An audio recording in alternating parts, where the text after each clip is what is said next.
But before we even get into things, yeah, obviously it's Reactaholics. Ron. Yes, sir. You said some controversial things in our group chat, and I would just like to bring them to light. When Callum said the line of, "Those who were dusted by Thanos need to be saved," you responded, Thanos did nothing wrong. It's sad that Neil is dead, but it all makes sense for the greater good. My jaw actually dropped. What did you say? What the fuck, bro? I said what I said. For those of you who don't know, we all took the website to find out if you were dusted in the snap, like if you died. And everybody in Reactaholics survived, except for me. And Ron has just decided that my death is okay. So everybody, you can thank Ron for there not being a special episode where Mel, Callum, and Ron, and John Bailey, and Stephanie all get in a rocket ship and go fight Thanos to save me. You can thank Ron for that, because it was going to be an awesome episode with a lot of CG and a big-ass budget, but no. Instead, I'm here as a Force ghost, and I'm still dead. So the only deal is monochromatic. I am dust. We won't go on the rocket ship after all. I was hoping no, because Ron, if you're dead or not. Ron is happy I'm dead. Ron is proud that I helped save the rest of the universe or some bullshit. Oh my god.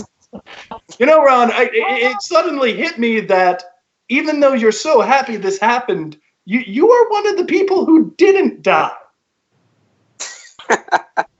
Just saying, it's a lot more noble when you're the one who gave your life, and then you say, oh, well, this was a good thing. I've been the dust pile. It's not fun. Neil, just know this. Don't touch me. Don't touch me.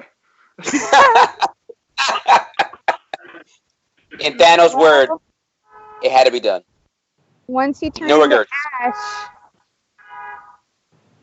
Now I hear a car. That car is. Sorry, That's Thanos. That's Thanos if he was a car. No, it's I'm at Eli's right now, just my camera's not working on my computer at the moment. But they've been going at this for about an hour long, and we have the windows open, so it doesn't help either. So if you hear any more of that, I apologize. They've been doing it the past hour. Back and forth. I just have one last question. If instead of human beings, actually, I want to draw attention to something. It wasn't just human beings that got dusted. It was all life. You do realize that means half of the sand people are also dead. That is a loss. That is a loss that breaks me every single day. Oh my god. So you care about the same people.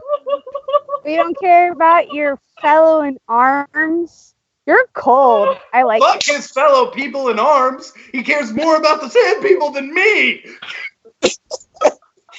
Neil, I care about you. You know I always will, but you were happy I got turned to dust. I'm fertilizer in Thanos' great weed farm. It had to be done, but you must avenge the fallen. You must avenge the sand people. Wait a minute!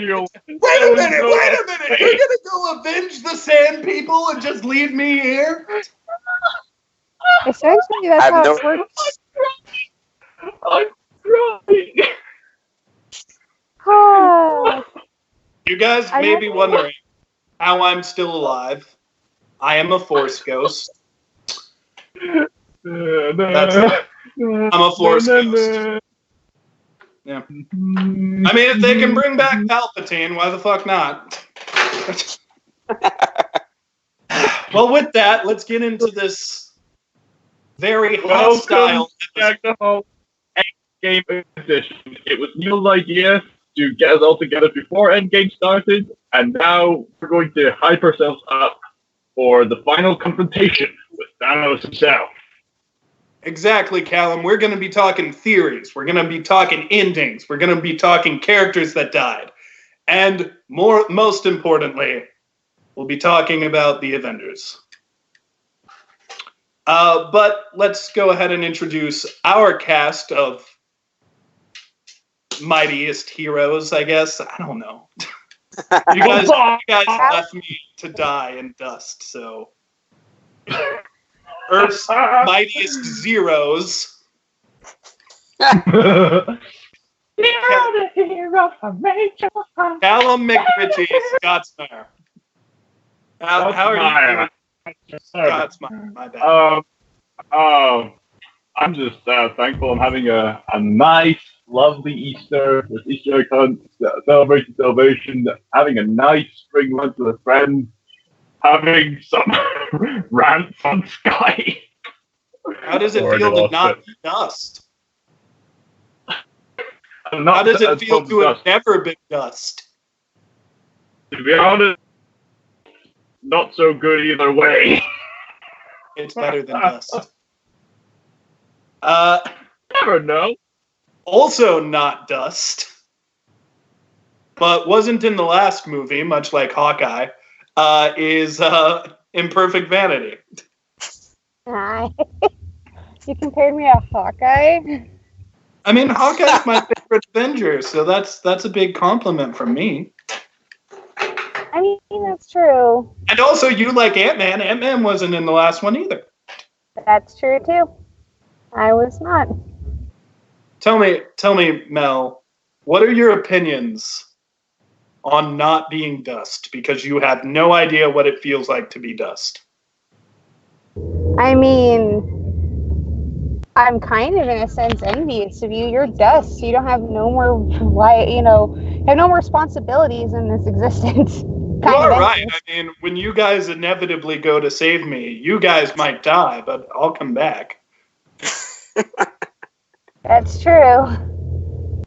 But hey, it means, means to an end.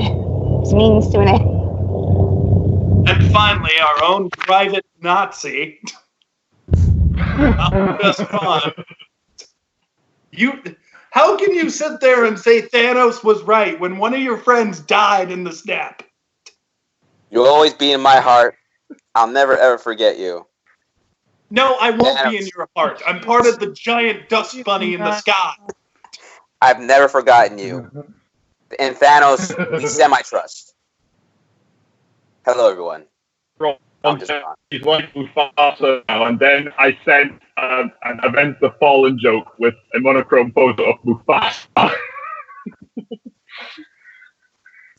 I disapprove of all of this. Hey, so, we have 3 other people here who have not been turned to dust. We needed one who has. Me. Dust the Knealetapus. I'm dead. There's nothing else to say. My character is dead. Even though I have a sequel next year, my character is dead. All right. I'll stop bringing up the fact I was dusted and you guys didn't want to save me, because I feel like that's bumming us out. I think it's bumming you out more than it is the rest of us. We just want to move on from the conversation. You just don't want to let it go. I'm just really upset that Ron cared more about the Sand People than he did me. No, here's the thing, though, is that you are making it a bigger deal than it has to be. You're dust. You're not supposed to have any feelings anymore. You're supposed to be indifferent. If anyone's supposed to be sad, wait. This is the ghost we're talking about here. The ghosts have feelings, Mel. Don't be so hard. The fuck do you mean? I am dust! I'm not even alive! Then you shouldn't have feelings. Hey, are you speaking Thanos is smoking me! Thanos is using me as fertilizer in his weed farm, and he's smoking me! Me! shall we just talk about what the Avengers are going to do upon putting Thanos off guard from smoking weed? Hey, that's totally fine, because you know what happens at the end? I go kill Thanos, and since you're dead, you can't steal that land from me. So it's fine. I It's wasn't all going to steal the land. I was just going to take the Infinity Gauntlet. Nope, it doesn't matter. You're not in the picture now, so the gauntlet and the fields are mine, and you'll just be my fertilizer forevermore. Okay, let's just get on. Yeah, let's get started. So here we go. Let's get started. I'll sort of walk us through it. Do we have any news, Stardust shout-outs we want to do, announcements? Actually, I kind of want to give a couple people a shout-out, because thanks to them, I'm almost to 700 followers on Stardust. Okay. Hey! I'm just shy, how many? I'm just shy 25, and if you guys love me, my birthday's on the 24th, so let people know. Hey! Following me will be a great thing. Of the show who are just watching because we're talking about Endgame today, go to Stardust. Yep. So the first couple of shout-outs I want to give, and I'm just going to do this at random. It looks like that he's a newcomer of Stardust, but give him a follow. Naveen-Shampoo. The Frog? Looks like new. Prince from Princess and the Frog and Samurai Champloo? Yeah. Oh, ditto. Yep. And then the next random shout out I'll give is to TWC, because his reviews have just been on point with Endgame and all that. We're talking about You. Yep. Good person. And then let's see who gets the final draw. anticipation's Okay, killing me. we'll give it to Steve Co. Go follow him. He's actually really great. Go There follow you go. Steve Co. or Steve. Also, quick It's pronounced Steve Real Co, I Rob- think, but it has for 5. Jedi showed in partaking in our podcast. Hopefully we'll get to the show. Oh yeah, we have people in the audience because we are live streaming for the first time ever. Yay! Yeah. And we'll be answering some questions. So if you guys want to ask questions, we will get to them. But the first thing I want to talk about in terms of the movie is before we get into theories, before we get into actually talking about the movie, let's talk about our favorite Marvel characters in general. So let's talk about who we love, and if they're dead, talk about them anyways and how they could come back. But if they're alive, talk about the end of their story, or should their story continue. Anyone can pick characters they like. Yeah. Whoever wants to go first, I can go first if you guys do not want to. Callum, speak up. Okay. Picking my favorite character is particularly tough to decide, but then there's this one lovable character who just made an entire film for me, and his name is Paul. He made a box. As you can see, is the point relief from the original. I mean, I just love every bit about him. Callum, during your impression of Korg, I can barely hear you. Maybe not do a Korg impression again, just because it's messing up your audio. You can't hold it. Also, just said that he can only hear me for some reason. Just so everybody. No, you're good. Just keep talking. We can hear you fine. It's just don't do a Korg. No. It's just that Christian said in the the live chat said that he can only hear me for some reason. But anyway, I love Korg because he just made the entire film for me. The entire film was fun, but Korg was just the ultimate cherry on the top. He was just so funny and so quirky. He just looked like some typical tough character. Okay, tough character. I'll talk about some exposition, but then the moment that I heard that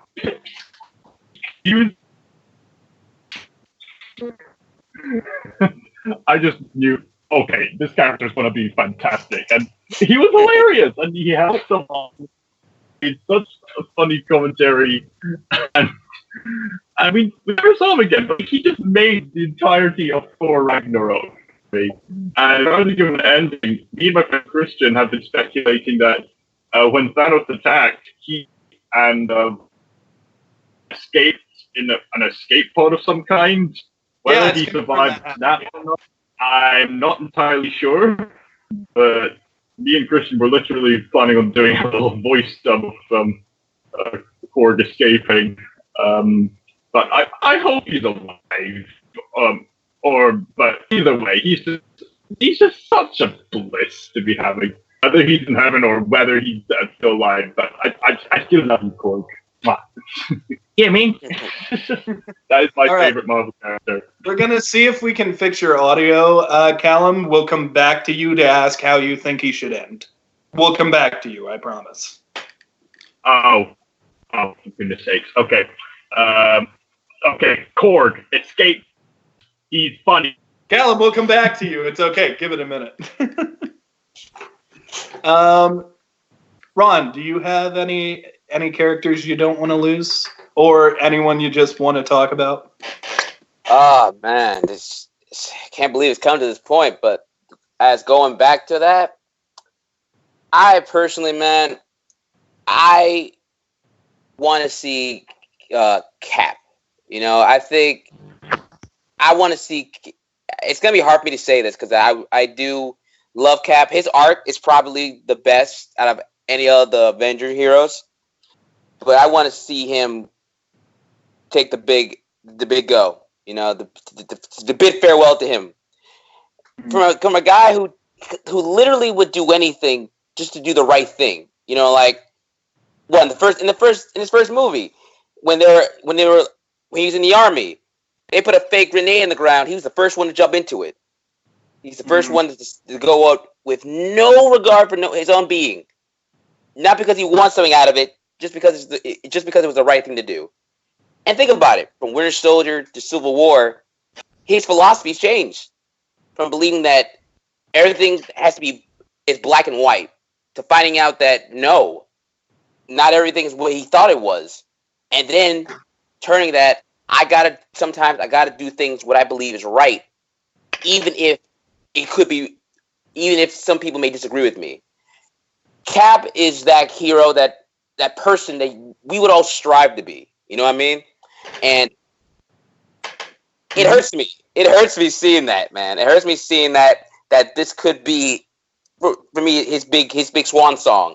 But if it is, I want him to go out in a blaze of glory. I want him to have a sacrificial go, taking out Thanos in any way he can. So this is something we talked about pre-episode. Ron, you want Captain America to be the one to kill Thanos. I do. You want to talk about that a little bit?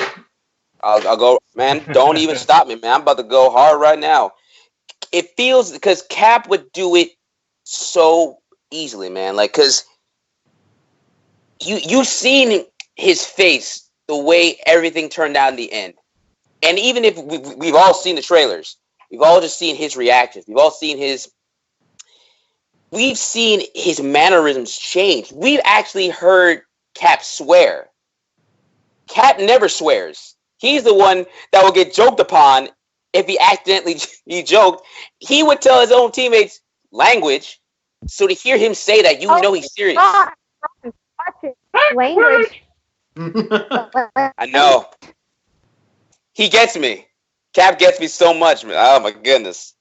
So like, Cap would do this. He would go out his way to not only bring back his friends, but also the people that were lost because of Thanos. And he wouldn't even say, guys, I don't think I should do this. He wouldn't even think about that. He would be like, I'm going to do it. If I got to do it, I'll do it. I definitely... What better way to bid farewell? I definitely see Cap doing that, you know? Like, I don't want Cap to die, but at the same point, if you look at all the other movies, it kind of makes sense. Actually, if you look at the comics, it makes sense. That I remember seeing briefly the funeral of Captain America. I'm sorry, Ron. Captain America's well, yeah, because technically, like, the movies, like, and of course they had to, like, we've talked about this several times on the channel about creative liberties, right? Like, I understand creative liberties to an extent, but what people don't get or don't understand if they just watch the MCU is that technically we were supposed to have way more deaths during Civil War. And, you know, that was like the big one that did tear the Avengers apart. But in the movies, it's just like they toned it down because they knew that they were going to have like a huge massacre, you know, for Infinity War. But for those who read the comic, being like, we already know what's going to happen. It's a movie's perspective instead of the comic book's perspective. Being like, okay, they did not kill anybody off, like, really in Civil War, but they killed a whole bunch of people in Infinity War. Whoever read the comics knows what's happening next, and that's kind of like a spoiler of your own if he actually sat down and read the comic books, being like, you already know who died, and Cap is one of them, unfortunately. So if he doesn't die, I'll be shocked. And they have to make it work. They would have to make it to make sense, because that would actually make me infuriated as a comic book fan if he doesn't. Or if they don't kill him, they don't do it in like a way that would make sense in the MCU. Not the comic books, the MCU, because they're their own story at this. They're like a similar story, but they're different. I definitely agree with that. Who are characters that you really like from the MCU, and how do you see them dying, Mel? Or do you think they should die? Well, for me, I have two. One of them's already dead, and that's Doctor Strange, obviously. And I know he's coming back because it's Doctor Strange. I mean, read the comics. He's pretty much like a sorcerer powerhouse, being like, nothing can't be done, especially when he has the time stone. Which actually, ironically, I never picked this up before. Did you know that the stones are actually different colors in the comics? Yes. Like, the time stone's actually orange in the comic books, whereas in the movies they're green, but that's beside the point. I think Doctor Strange is definitely coming back, and that he's going to, because if everybody remembers, and if people read the comics, it's already, you're already spoiled on it. But this is directly for those who've only had their information through the MCU. He already knows what's going to happen, so he's going to play a key role when he comes back to life, because he was able to jump and see all the infinite, possibilities, and he was able to see that one. And I think he's going to play a huge part when that one thing happens, and he's going to probably say, being like, "It was the only way. I saw infinite amount of." Oh. Yeah. Yeah. Yeah. Well, that's he said that a valid point, Mel. What if he planned to? That's a very valid point. Doctor Strange is definitely going to have to be a huge deal when he does come back to life. He's going to play a huge factor into it, being like, yeah, I went through and saw the infinite amount of possibilities, and out of all those possibilities, this was the one. Well, so hold on. Mel, sorry to interrupt. This was CG Don. Callum, did you only just now get that Doctor Strange knew he was gonna die? More or less. I mean, wait, just now. You just now realized. Hear me out. Also, okay, ladies, you're both pretty. He is hilarious. He escaped on the escape pod. I'm assuming he's still alive. There, happy. Anyway, Doctor Strange, I mean, he was practically improvising when you think about it. I mean, when he was playing through that the one way they were possibly going to win, I just assumed that he eventually ran out of luck and just said, wait, guys, okay, here's the time stone. And he said, sorry, Tony, I tried. Poof.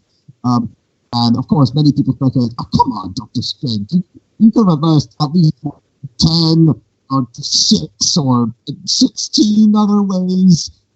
As John Bailey said in episode 2, they could have portaled Thanos' arm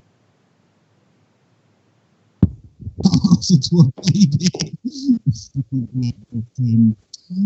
There's infinite possibilities, but I never considered the sacrifice himself like that. It's very noble,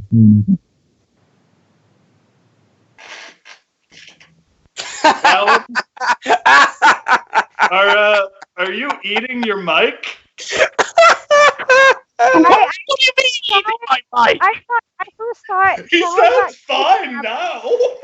No, I first thought Come on! Oh, come on! Lollipop Guild, and then one of them decided to join the podcast. At first you sounded fine. Then you sounded like Smeagol. I wasn't. Then you sounded underwater. And then it sounded like you were eating your mic. It was literally just like going boop, boop, boop, boop, boop, boop. No, like, no offense. I didn't hear it. I didn't. I just thought it sounded like a... Come on! No, I don't know about the underwater part. To me, you sound like a member of the Lollipop Guild that came into your room, kidnapped you, like the whole group of them, and then one of them decided to be on the mic, and the whole entire time I was singing to myself, we represent the Lollipop Guild, the Lollipop Guild, the Lollipop Guild. Boy, this episode. Hey! Oh, I can't you trust my own microphone anymore. You sound fine now! We're saying you sound fine. Okay, I'm going to say it very quick. I didn't Say it all! Really fast! It's very noble that Doctor Strange sacrificing himself like that. I never saw that coming. I just assumed, oh, what, you moron. Why didn't you see all these other alternative outcomes coming? Also, Korg is awesome. He escaped in the escape pod. He is funny. There, I've had enough of you, microphone. Good. There it is. There it is. Mel, do you want to finish your thoughts? How do you... well, since your character's already dead, I guess it's time for you to make the first theory. How do you think Doctor Strange... well, actually, okay, so there is a theory where Doctor Strange is apparently going to come back before everybody else. So, if that's true, how do you think specifically Doctor Strange will come back? I think it has to deal with the fact that of him entering in one of the universes. Mm-hmm. I think because he has that ability to warp pretty much the time and space continuum in general, that he probably talked to one of his alternative selves and giving him specific directions. That's my theory where the MCU is going with it. Think about it. You think another dimension Doctor Strange is going to come in and help the Avengers? It's possible. He's done it before. I mean, that's interesting. I'll give you that. And especially since I can't go by the comic book way, I have to go by MCU way only, because otherwise I would just spoil the end games already for you guys. But yeah, I think that's, because you got to think about it. When he was gone that entire time, that was like seconds of him seeing like a million different alternate timelines, a million different dimensions. He had to at least talk to like someone. And who does he trust more with kind of his ego? Himself. Like, he knows himself better than anyone. Like, he could, like, and another theory I have is that he would talk to somebody else because you don't know in the other dimensions if the people who turned to ash survived in one of them. He could have also talked to somebody else that he would have been like, okay, you're a perfect fit. Get in there. Also, Wong is still alive, and he was in the Avenge the Fallen poster. Yeah. I know Juan's gonna play. So his at least we got a magician there, and it's the worst security guard ever. I mean, you know, Wong's just doing his thing, you know? Wong's Right. just doing so final thoughts, Mel? My final thoughts is that Doctor Strange and Juan are going to have a huge part into it, and that's another theory too. Is that I think he might have given Juan specific directions too, or he might have talked to another Juan. But my final thoughts is that this is going to open up to stuff that is bigger than just the MCU that we know, especially since X-Men Once Dark Phoenix is done. Is from what I have been hearing, and everyone has been hearing, that the X-Men are going to finally go to the MCU. Finally. We can only hope. And also it leaves open to other dimensions, and also because Thanos and Deadpool are now involved, well, finally, actually, because a lot of people don't know this yet, Deadpool right now is not considered immortal. He's considered indestructible, but he can still die. It just is really hard to. But I'm pretty sure that we're going to be seeing Lady Death here soon, and the immortality, you know, what is going to happen with Deadpool. I mean, I just hope they take Ryan. I hope they take Ryan Reynolds' Deadpool and just put him in the MCU. Just don't reboot it. Just pick him up, put him over here. Just pick him up, pat him on the butt, put him here. Ryan has defended that character for so long now, like at least the past 4 years. He's not going to let them change it, or else, I'm sorry, he's going to walk. And a lot of people stand behind him as being Deadpool, so it'll be like the James Gunn thing all over again, except for 10 times worse. If they try fucking up Deadpool with Ryan Reynolds in it. If he goes, everyone else goes. I hope. But I guess my thoughts are... Hello? Almost got hit by a car.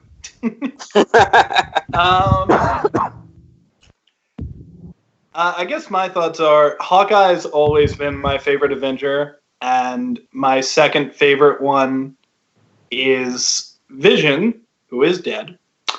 And spoilers. But here's the thing. Hawkeye has always been not just my favorite MCU character, but one of my favorite Marvel characters to begin with. It's just, he is my all-time favorite Avenger and one of my favorite heroes. I got a statue of him in the other room, but Hawkeye, sorry, it went like quiet because Eli's like Wi-Fi has been acting up, and it doesn't help either. That my camera is going through an update on my laptop. Oh, it's fine, Mel. But to finish my thoughts, here's the thing. I know that a lot of people would say that a man with a bow and arrow probably isn't going to survive against a giant space titan. And you would probably be right. But fuck you, I don't want Hawkeye to die. So all of you motherfuckers who are predicting Hawkeye is gonna fucking die, shut up. Stop giving them ideas. Don't do that. Jeremy Renner is awesome. What'd be funny? What'd be funny is if he's the first one to die. Like he's not the even first one to die. I will never see another goddamn Marvel movie. I will. Sorry, I am emotional. What? I am emotional. What's the producer's email address? I'll make them make that last minute decision. You're going to email Kevin Feige and be like, "Hey, let's ruin someone's life." Oh my goodness. Let's treat them and not in the good way. But if Hawkeye does have to die, I don't think fighting Thanos is the way to do it. I would say Hawkeye should die trying to save people. I think he should be trying to save a bunch of people. I don't think Thanos should break his... Wait a minute. Neil, that might have been foreshadowed in Age of Ultron, actually, because he went back to save a little child, and then Quicksilver had to save his life. Think about that. I got a theory to talk about later. Oh, Actually, boy. I guess since we're talking about how the characters died. So, you know how time travel is involved in the plot? This is how I see Hawkeye maybe dying. Go. I think that they're going to go back in time to the Age of Ultron part, and they're going to be trying to take heroes from that time. So they're specifically going to get Quicksilver. And how Hawkeye is going to die is to save Quicksilver. Modern day Hawkeye is going to jump in the way and take the bullets that Quicksilver took. And then Hawkeye's last words are going to be, "You didn't see that coming." Ah. And I'll fucking cry! I will cry! I mean, it's in the realm of possibilities, and of course, for those who are impatient, it is coming out in 5 days, or at least for some of us. I am seeing this fucking red. But it's just Hawkeye. Listen, have any of you, like, I know Mel's favorite Avenger, like, dusted, but we know the Dust victims are coming back. Have you guys had an Avenger you really like died, like Gamora or Loki or Vision? Of course. Because Vision hurt me. It really hurt me. Vision, especially with that moment, was It's just, Vision is one of my favorite Avengers, so if that really hurt, Hawkeye is just going to kill me. Like, I'm just going to cry for hours. Break your soul. Days even. Just, I don't want Hawkeye. I don't know. Like, I think, especially with how the trailer is, especially since they're giving it that Schindler's List treatment of effects. Oh yeah, I don't think that this is just gonna, I don't think anybody is gonna come out with it pretty much like unscathed, if that makes sense. And if you do, you're heartless, even from like being like, that's the way to test somebody if they're a psychopath or not, being like, watch that and try coming out unscathed. And if they come out being like, I didn't wept a single tear, then it's just like, yep, you're a psychopath or sociopath. I don't think any of us are going to come out like without just a tear. Even if you're not sobbing. To quote Bilbo Baggins and Gandalf and Grey, all the Avengers would pretty much be saying, "Do you promise I will be coming back?" To which Gandalf would probably say, "You do the same." Callum, you got to stop doing impressions when you do. And especially for me, like, the mic can't handle it. Yeah. Apparently, when you're doing impressions today, it just comes off weird. Like, it's not like weird as in a normal you. My internet is pretty much dying. It can't take your impressions, but let's move on. So now we've talked about what we have to lose and how we're going to lose it. But let's look a little bit on the brighter side. Who the fuck do we think is going to kill Thanos? Woo! That's a big question. Just because I saw like somebody who did an animation of it and it was actually pretty hilarious. Now don't say it. I think Ant-Man is going to fucking be the one. Are we going to talk about it now? Are we going to talk about that now?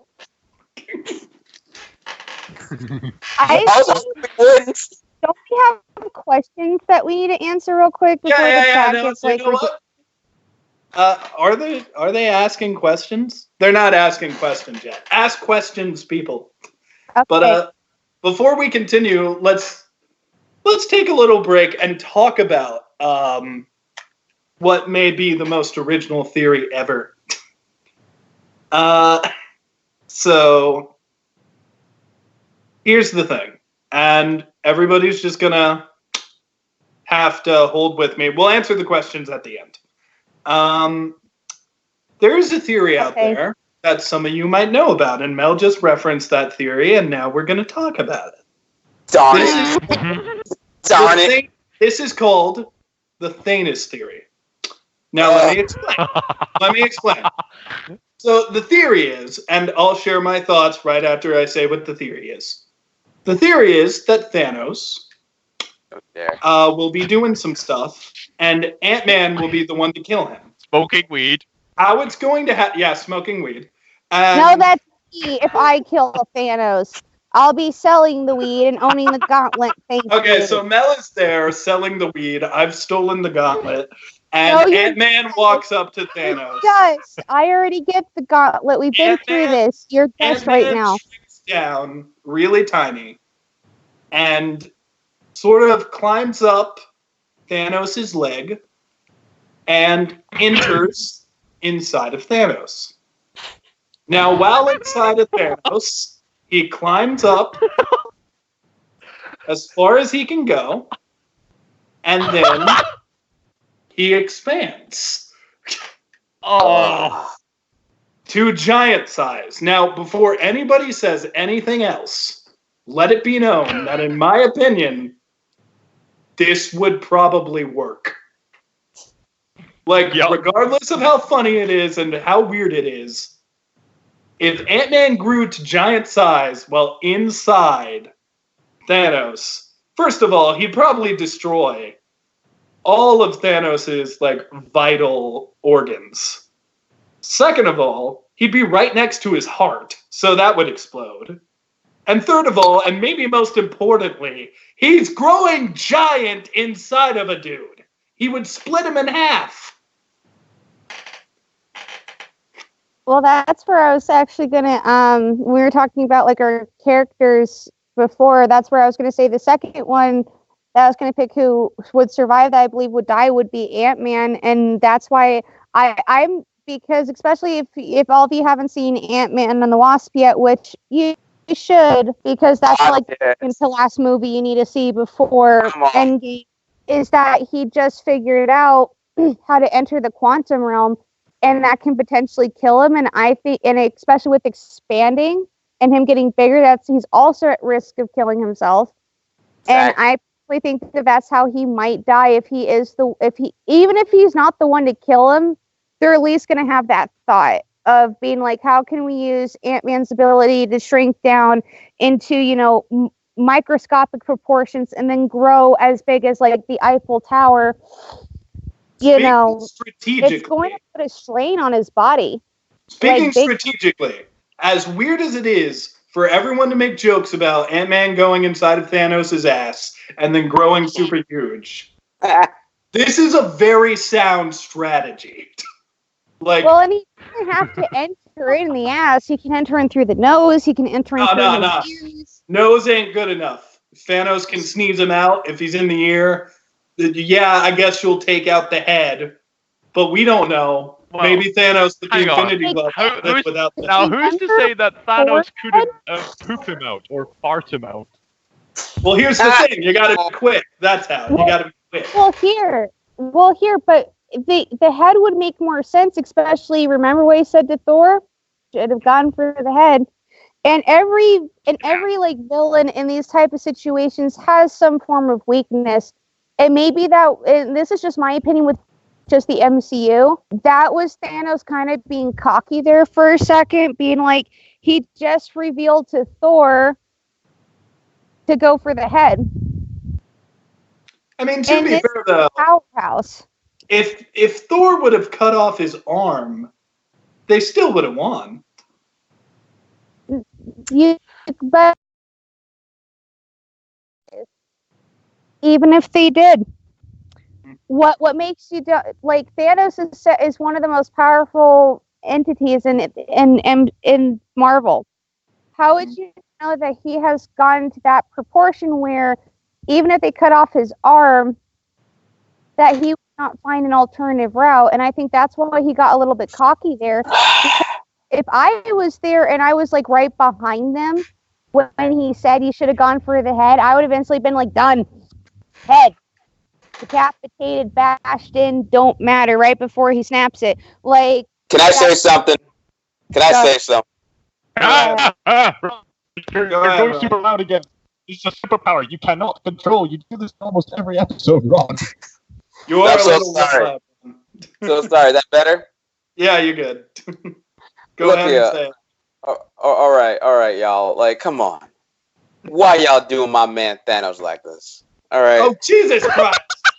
Why y'all doing my man like this? Like, what in the world did he do to deserve a death like this? Ron, are you implying your theory of how Thanos should die is he shouldn't?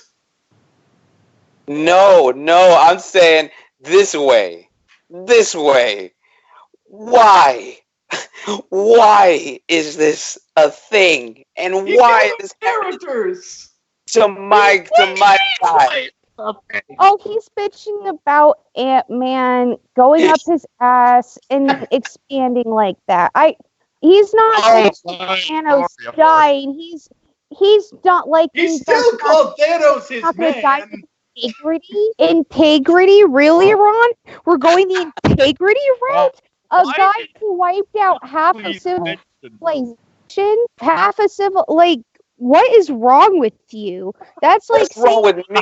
What's wrong with me? I don't want to get it into this kind of politics, but that's like if you were back in time and Hitler did not kill himself, and you're just like, no, you should let him kill himself because there would be some integrity there. You shouldn't take him to the courts and have him be tried for wars against humanity and execute him that way. No. What is integrity? That's a good question. Ron, instead of Thanos, if you could kill Ant-Man, if you could kill Hitler by sticking something inside of Hitler's ass. Gosh darn it. And blowing him up from the inside. Gosh darn it. And be careful what you say, Ron. It's 2019. Ron, realize that if you say no, you officially just said, I, Ronald Smith, would not kill Hitler. Well, and also too, actually, that's kind of a deep question because the obvious answer is yes. But what happens if you had to specify being like if you asked Ron, can he go back in time and kill Hitler when he was a baby? That's a tougher question. Being like, even if you know that this man is going to be one of the most evil men on the planet, creating a huge genocide, you're still asking him to kill an infant. Like, he hasn't done the deed yet. Or he hasn't done, like, horrific things. But it would be like, but let's emphasize, but that's why I pointed out in that time era, being like, if he were to go back in time and have the chance to kill him before he committed suicide, would you? With that man in his ass. Or let me specify. Would you kill Hitler if he was a grown man and he just started the Third Reich? Like before. Has to be anally. Why does it have to be? Because that's the theory. It has to be anal. Oh my goodness. You just need to be more specific with your wording next time. You are just such a special person. Can I just stop with more? You're real special. We're not talking about chopping his head off. Love you, Ron. We're not talking about. You're so passionate about sand people. The fact that you don't despise Patrick Star. The fact that you crack me up every time you say, "Let's be real." The fact that you the fact that you dislike the theory. Everything about it just makes me just smile on my face. I have one thing in Ron's defense, though, as much as we're being extremely harsh on him right now. But I have one thing in his defense, though, and it's not going to come off as a compliment. It's going to kind of come across as shady. It's not that uncommon now to, like, empathize with the villain these days. Like, a lot of people relate more to the villains than they do the heroes. But in my opinion, it really depends on the villain. Like Thanos, to an extent, can be sympathetic, but he's not empathetic though. Like you do feel sympathy for him that he killed the one person he loved the most. And you could tell that he didn't want to do it, but he even said the last time he didn't do shit, it didn't go his way. So and that's the difference between sympathy and empathy, is that you can sympathize, but that doesn't mean you empathize with it. Being like if you had the choice to, and that goes back to the, Hitler being a baby thing. If anyone can go back in time and kill them as a baby, being like, you would sympathize on the fact that this is just a child, but then you would be on the conflict of empathy and being like, he hasn't done anything wrong yet. He's still a child, and people would probably try to alter it or find another way to, killing. So with, and with the course of dignity in comic books, to go back on more of a comic book spectrum, it is, Thanos he's not entirely like evil just to be, he's not the Joker, which people, over glorify because it's like the Joker's sick no matter what. He does it because he can. Whereas Thanos, though, on the other hand, is kind of in that in between where it's just like he's doing terrible stuff. He is not a good person. Like, he's wiped out several, planets and had half this, planet die prior. But he does it for the greater good. You can sympathize with that. But that's why I see why, Ron has a soft spot for, Thanos wanting to die with integrity, because nowadays we just have that sympathy towards supervillains or any villain in general is that, and actually somebody put a good point right there. It's something about Ghost Rider. I didn't read it all, but I caught enough of it. But yeah, no, it's, Thanos's goals are not, it kind of goes with the saying, the road to hell is paved with good intentions. Like, he's doing, like, he even explained to Gamora when she was a kid, being like, if I didn't do this, the species would overpopulate, things would just get worse from here. And, and I just did this so that way you guys, your civilization has a chance to survive and be better. So I guess with Ron, if I'm correct, you want him to die with integrity, because it's just like he's not the Joker level villain. He's not just doing it because he can, or he's not doing it for a great source of power. He does have good intentions with it. He's just going about it in the wrong way. Like, you and I wouldn't do that to the human race. Like, we wouldn't just be like, okay, wipe out half the human race just to be better because we have morals. But morals are up to perspective. And I think that's why Ron is having such a hard time with this Ant-Man theory, was just like, Thanos may be a bad guy, but he's not the worst villain ever, at least not until we get to the Deadpool arc. Then he kind of becomes an asshole, but that's for different reasons. If I can for a second, Callum, like you said, let me be real. Can I be real? Let me be real. Of course you can, sir. Of course you can. Here we go. All y'all internet trolls, all y'all full Cabbage Patch round gnomes over there on the sidewalk, stay over there. If we go, you can keep this theory, put it in a box, and throw it in the biggest river you can find, and come back to me, and we gonna give my brother from another mother a proper death. We'll do it right. We gonna go and have the big three of Iron Man, Cap, and Thor do what they do best.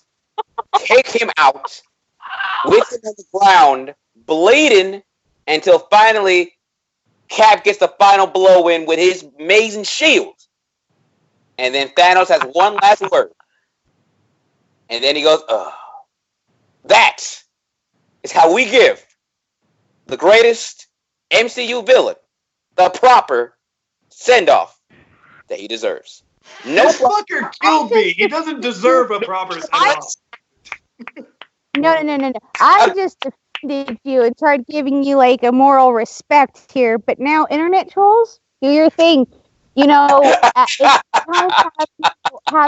have Cap suck his dick while Ant-Man's going up his ass. You know? They like, let's take that. Okay, easy.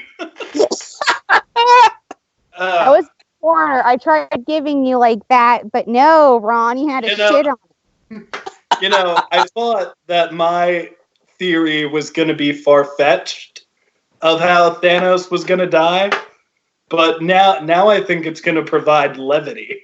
It actually slightly ties into what Mel said. So my theory is, here's the thing. We know one way or another this story involves time travel, but we don't know how they're going to time travel. This very well may not be how Thanos dies. But this is my theory. And if it happens, I want it to be known that I called it. So here's my theory. As we see, the last shot of Infinity War is Thanos sitting over his farm and just thinking. And you see in his face, just in this moment, every emotion. You see him you see him doubt himself, but then he comes to the conclusion that, no, I did the right thing. But here's the thing. Now all Thanos has left are his thoughts. And slowly, Thanos is going to keep thinking about, did I do the right thing? And eventually... I was going to mention this, actually. Let him finish, Cal. Eventually, Thanos may think that what he did was wrong. And he'll reach out to the Avengers. Who do I think that is going to kill Thanos? I think Thanos is going to go back in time and try to kill himself. Oh. Oh. The Hitler theory, if you will.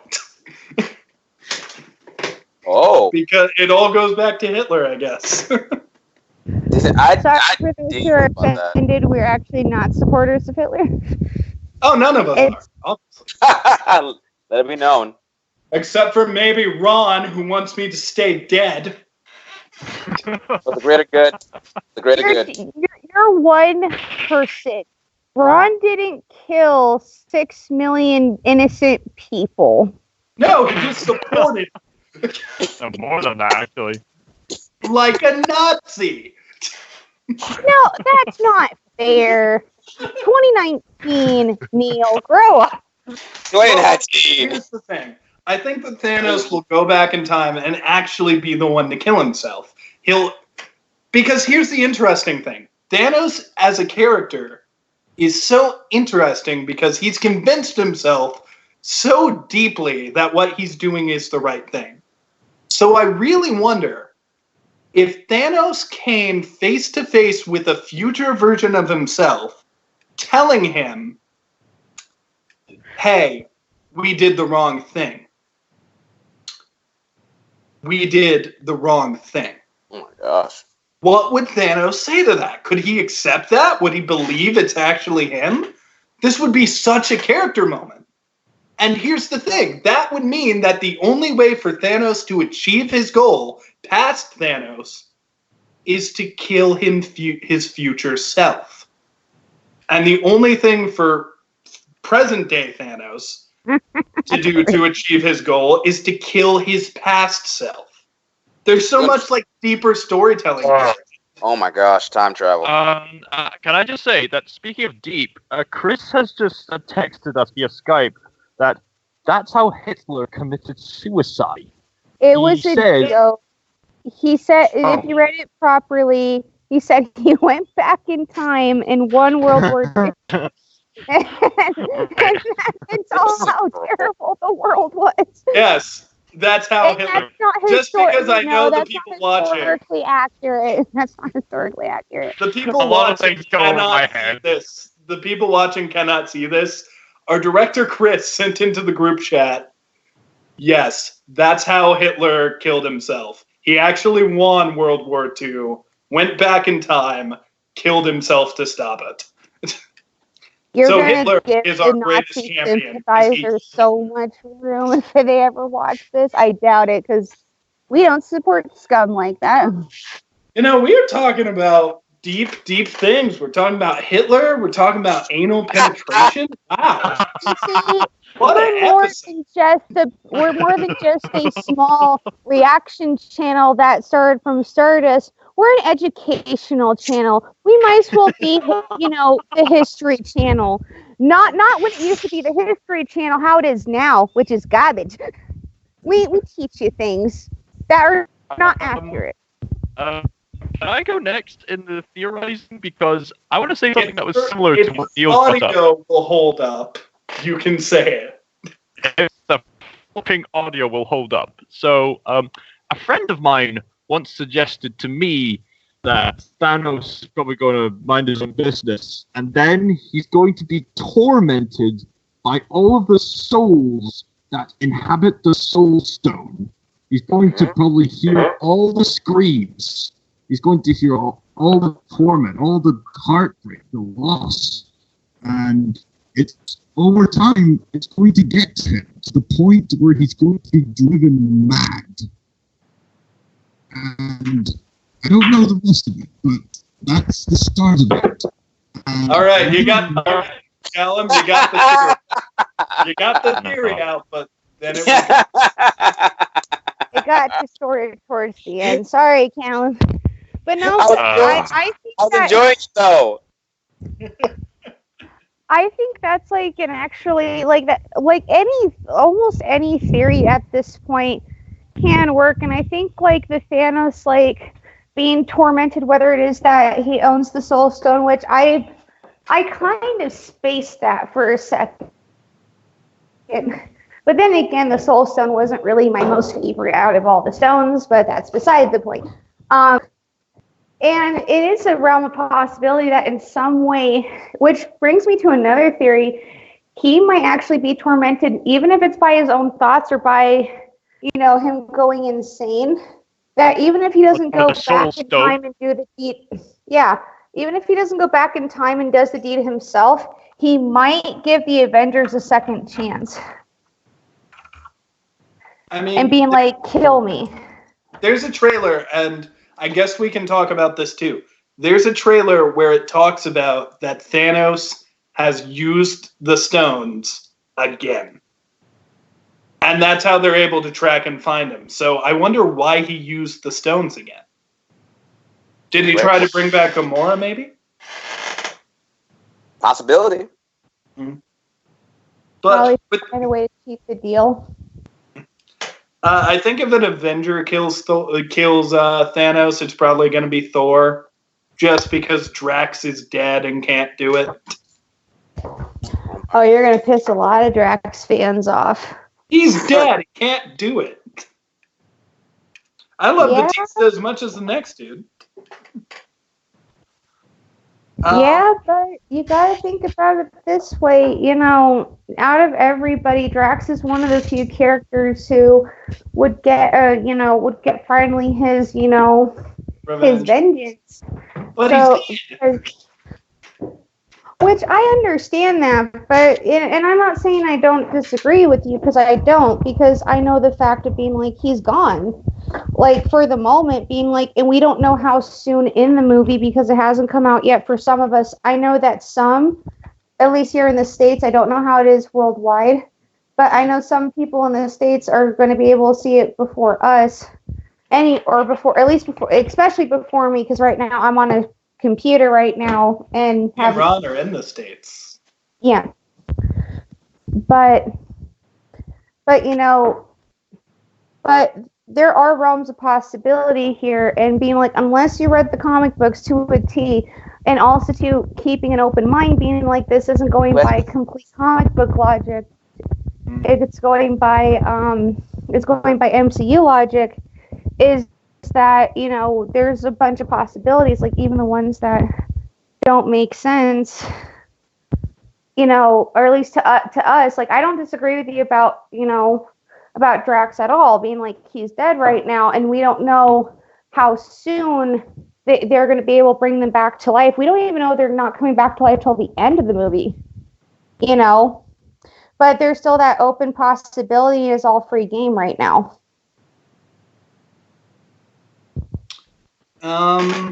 Possibilities are endless.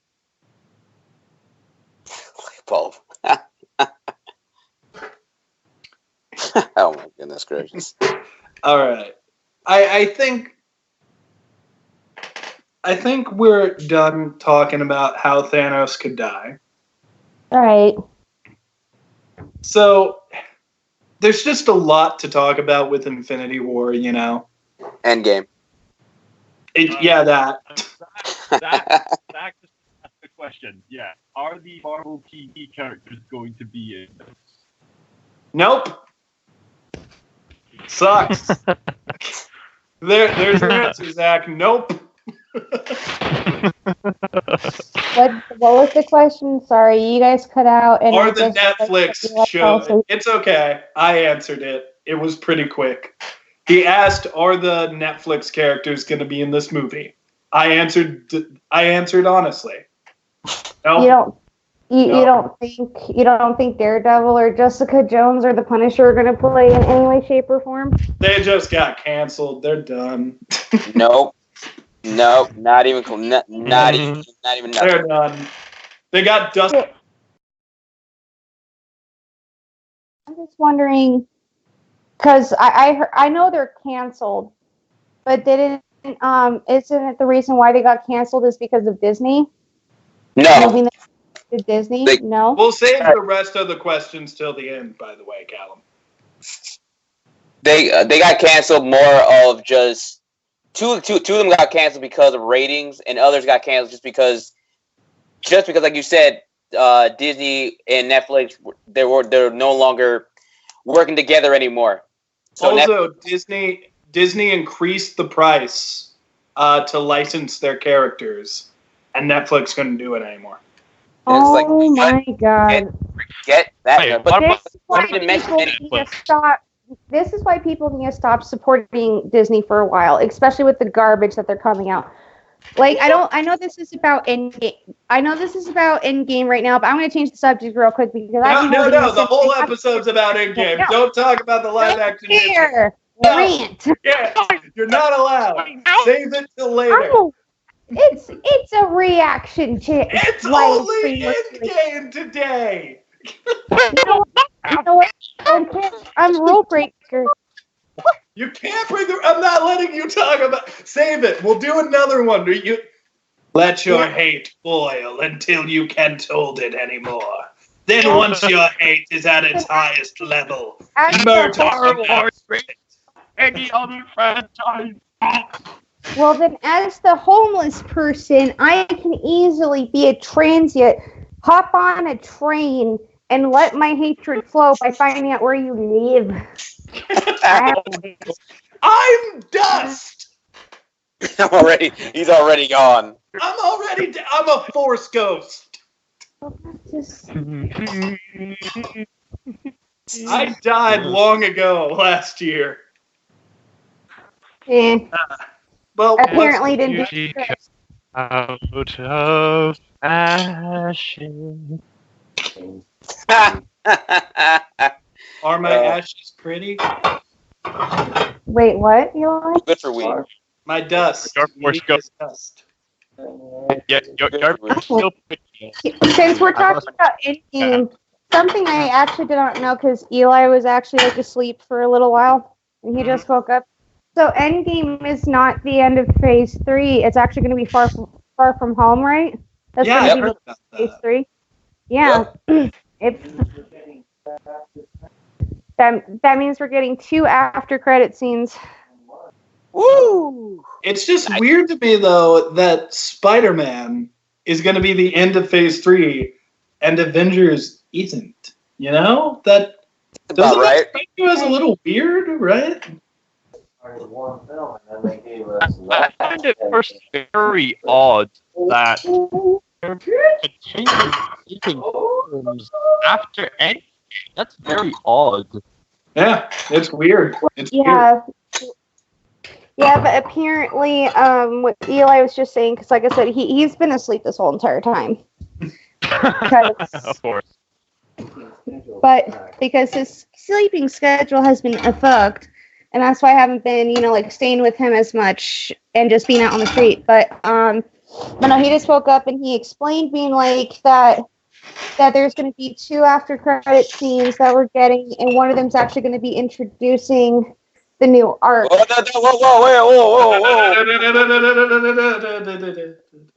I didn't say which one. I'm just saying, if it was a spoiler, I warned Callum and Ron I'd have to kill them. It's true if I don't name you. As of recording, it's not. You threatened that with them.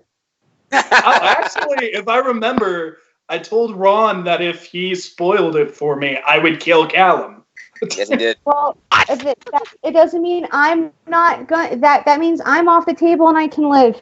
You all. If anybody spoils the movie for me, Callum dies. Sorry, Callum. Ron. On the weed farm. Thank you, Eli. Callum, if you want to live, come to Indiana and protect me from the spoilers. So wait, I since we're on the topic, Eli, did you ever think that thing where if you were like you typed in your name and it decided whether you got snapped by Thanos or not? I lived. He lived. So you are the only one like right now who died.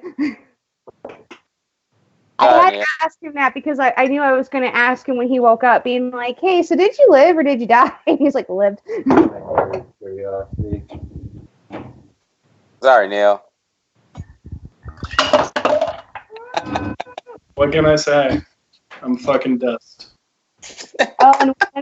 And probably by the next, like, when we do, like, a future episode, and my camera's, like, up to date on this fucking computer, Eli was wondering if he can be on the list of people who we want to invite. Yeah, totally, 100%. We are getting very sidetracked from the actual show, though. Get back. This is how actual live podcasts can work, Neil. Get in. You're right. This is the first live one. But how many viewers do we have? Because I haven't really been looking at my computer since I haven't really had a point since my camera decided today of all days it's not going to work. 3. Oh, that's to be expected with our first. 3 lovely people, and I love that. Hi, 3 lovely people. Haven't fallen, you know. One of them I'm actually going to go see the movie with, so cool. Oh, and one of them's me. Viewer. That's kind of shitty. So here's something, just to get us back on track. Now, I'm afraid you're going to have to use your comic book minds here. After Thanos is dead, because I feel like this is the end of the Thanos story. Okay. Who should be the next villain? For goodness sakes. Ooh. Eli! Oh, for The goodness big sakes. villain. The big villain. Galactus. Galactus can be good. Eli. Callum has Galactus. Okay, I'm going to ask Eli his opinion real quick. Who do you think is going to be the next villain after Thanos? Big villain. Okay. Ooh. What do you say? Ooh. So because Death is supposed to show off, he either said Requiem or Endless should be the next main ones. Not bad. I'm going to go with Kang the Conqueror.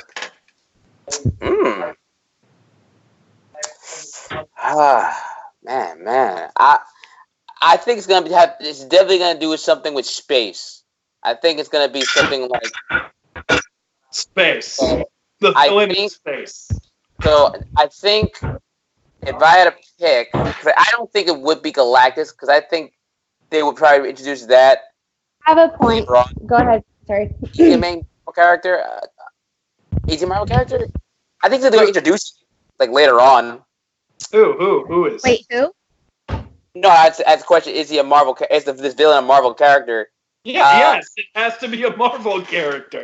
No, You can no, fucking pick Lex Luthor. it has to be a dark horse. The Joker will be the next big MCU villain. Oh my god, please no. Like, not to be off subject real quick, and let, Ron think of what he says. If this Joker movie bombs, I don't want to see this Joker. Focus on Endgame. Don't care. That was just a comment. All right. Ron, finish your thought, my dude. I think it's gonna be with the Skrulls. I think it's gonna be because I know there's good Skrulls and evil Skrulls, so I think it's gonna come with that. I think it's gonna be that. You know, normally I'd agree with you, but the Breadstick movie ruined him. But there are evil Skrulls. There are evil Skrulls out there. Yeah, I'm sure there are out there, but you know, the ones that we've seen in the MCU, Ron, are just poor defenseless creatures that don't have a home. They're just looking for a home. That's why they're infesting the population. Go, you big baby. I fucking hate that movie. It's a dumb movie. It's not a dumb movie. It is not a dumb movie. I just finally watched it for the first time. Bad movie. Dumb. Good movie. Okay, yeah. You gotta let that go, man. You gotta let that go. I can't let it go. It's a bad movie. It's a good movie. It's got a He's good bitching super about model Captain Marvel. aliens, and it's fun. My opinion is my opinion. It's a bad movie for Neil Burris. I respect that. I respect that. Opinion is neither right or wrong. Yes, opinions are never right or wrong, but that movie is breadsticks. And they did, even if you argue that it's a good movie, which I think is true, they still ruined the Skrulls. They made them good guys, so they can't really be the villains. The film kind of different from comics. Did we not establish that earlier with Civil War? I'm not saying I wanted the comics. I'm saying I wanted something good. Neil, it wasn't like...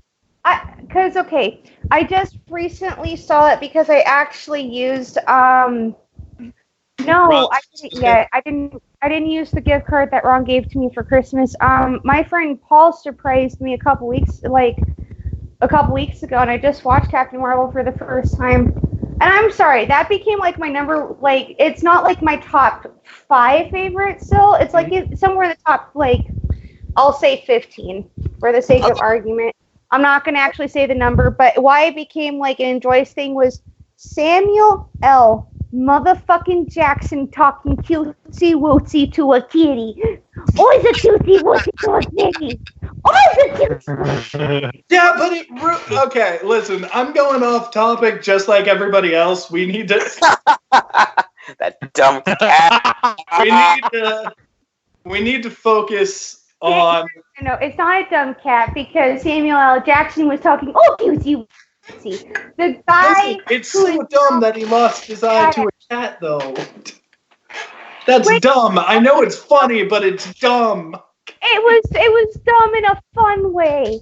It was adorable. Okay. And he still talks. This is the last thing I'll say about Captain Marvel. Nick Fury was a badass. And now he's a guy who lost his eye to a cat, went up into a ship surrounded by aliens, and didn't fight any of them, followed Captain Marvel around like a puppy, and was in danger the whole time. He's Captain Marvel's Princess Peach. Oh. But here's the thing, you gotta understand, this was before he wasn't the head of S.H.I.E.L.D. yet. Yeah, but he still could have been a competent, heroic dude. I don't know. Okay, we can't talk about... I could talk for hours about how much I hate this movie. We are going to talk about this for hours. No, because I'm finishing this statement. Episode, we have to talk about Endgame. Endgame isn't out for another 5 days. Go ahead. We gotta talk about the next villain. Go. Okay. Why do you... I've already shared why I think the Skrulls would be a bad choice. But why do you think that they'd be a good choice? think about it, like, and especially too how Neil, look, hold that in for a second. Captain Marvel went up to space after her movie, right? She went away for a couple of years. So imagine all the things that she has seen from all that, and most likely she probably have seen evil scrolls. What? And there's so much endless possibilities for us to do in space. So I think that is the perfect way, the next step for us in the MCU saga. So let's do that. There are good scrolls, there are bad scrolls, and I bet these bad scrolls are the baddest dudes in the yard. There are good scrolls, bad scrolls, and the ugly scrolls.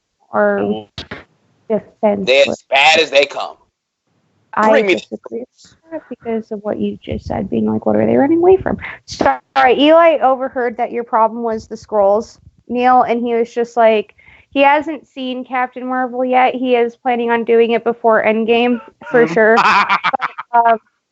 But he's heard at least enough without, like, totally spoiling it about it. And he says, being like, well, you have to think about it. And it kind of plays on to Ron's thing of being like, well, what were the scrolls running from? And that made sense because, you know, with Infinity War and all that, being like, and it also shows being like, not all the scrolls are essentially bad. Some of them just want to survive and just live a peaceful life without dying. So and I understand that, but in the comics, and I know it's different from the comics, but what I'm saying is I think the comic version is better than what we got in the movies.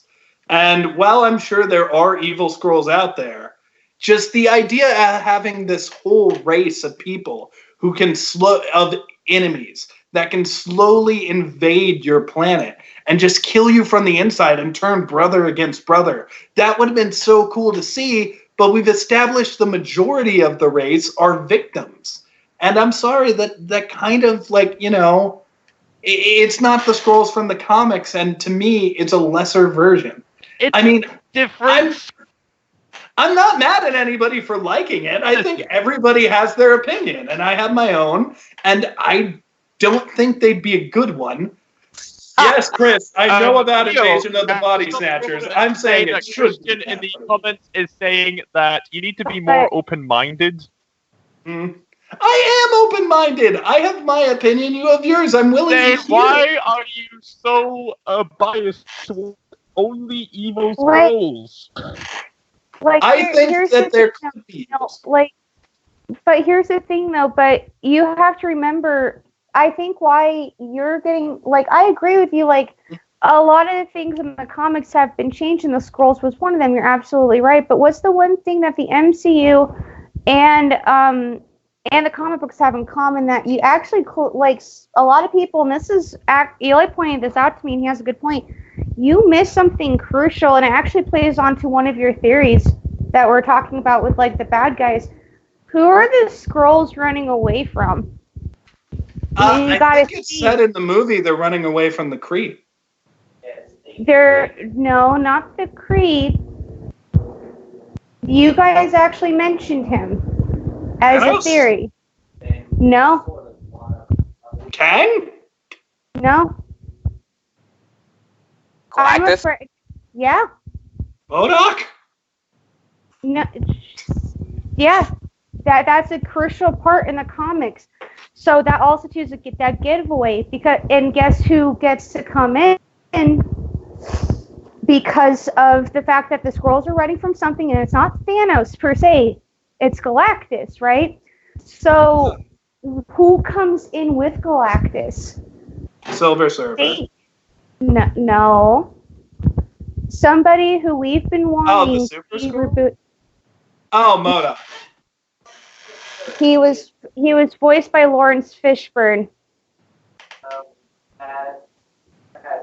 I have no idea. It was a sad sequel. I don't know. We are very. I can't give it away then.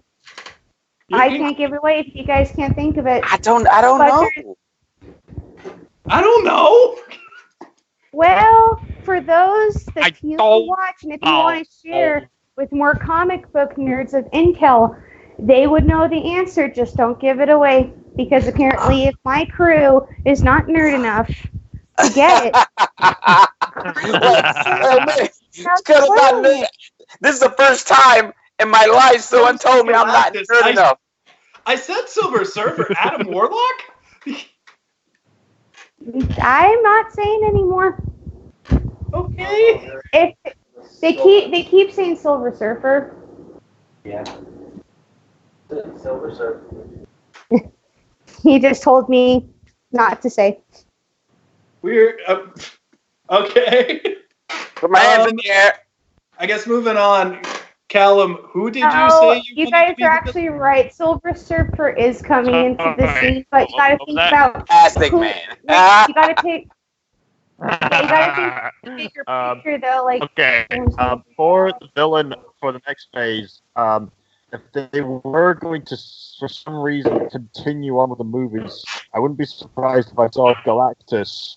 And as part of me is starting to get Marvel fatigue, because I really feel like Endgame should be the last one. I mean, I saw Spider-Man Homecoming, and I heard there was some kind of solution movie or something, but for me, just Callum, thinking, your voice is gone. yeah. Goodness sake, not again! I lost you. Wow, this Chris, episode. I look like a plastic man. By the way. Okay, Callum, you know what? Yeah, try again. You're good. Keep going. Okay. Galactus, next villain. Me getting Marvel fatigue. Endgame must be last one. Looking forward to home.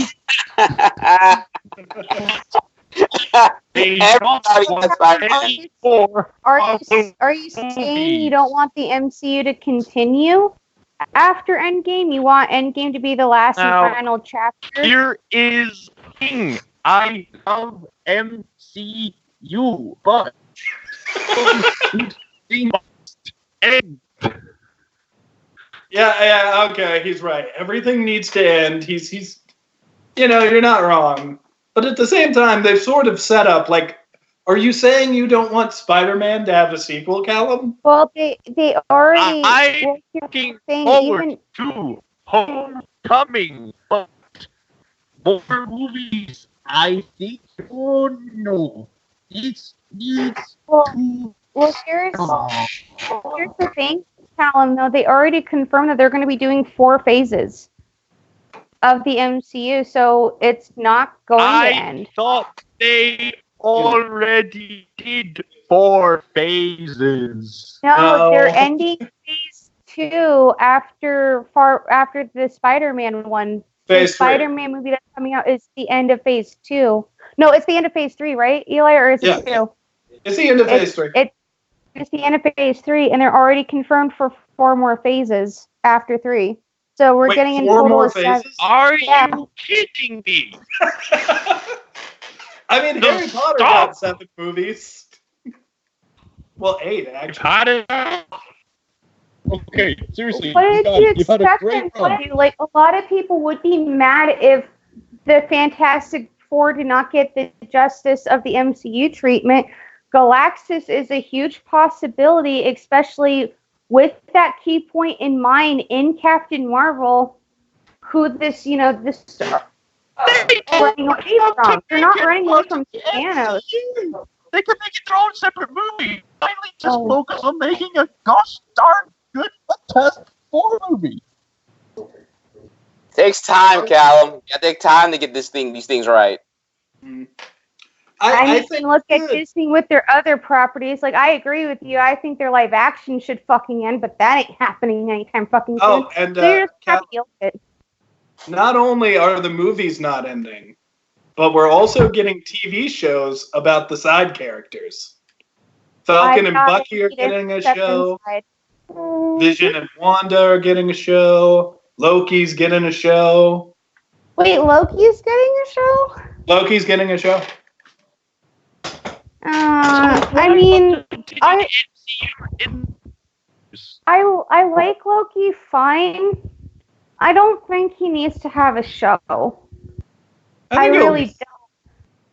Loki is getting a TV show. It's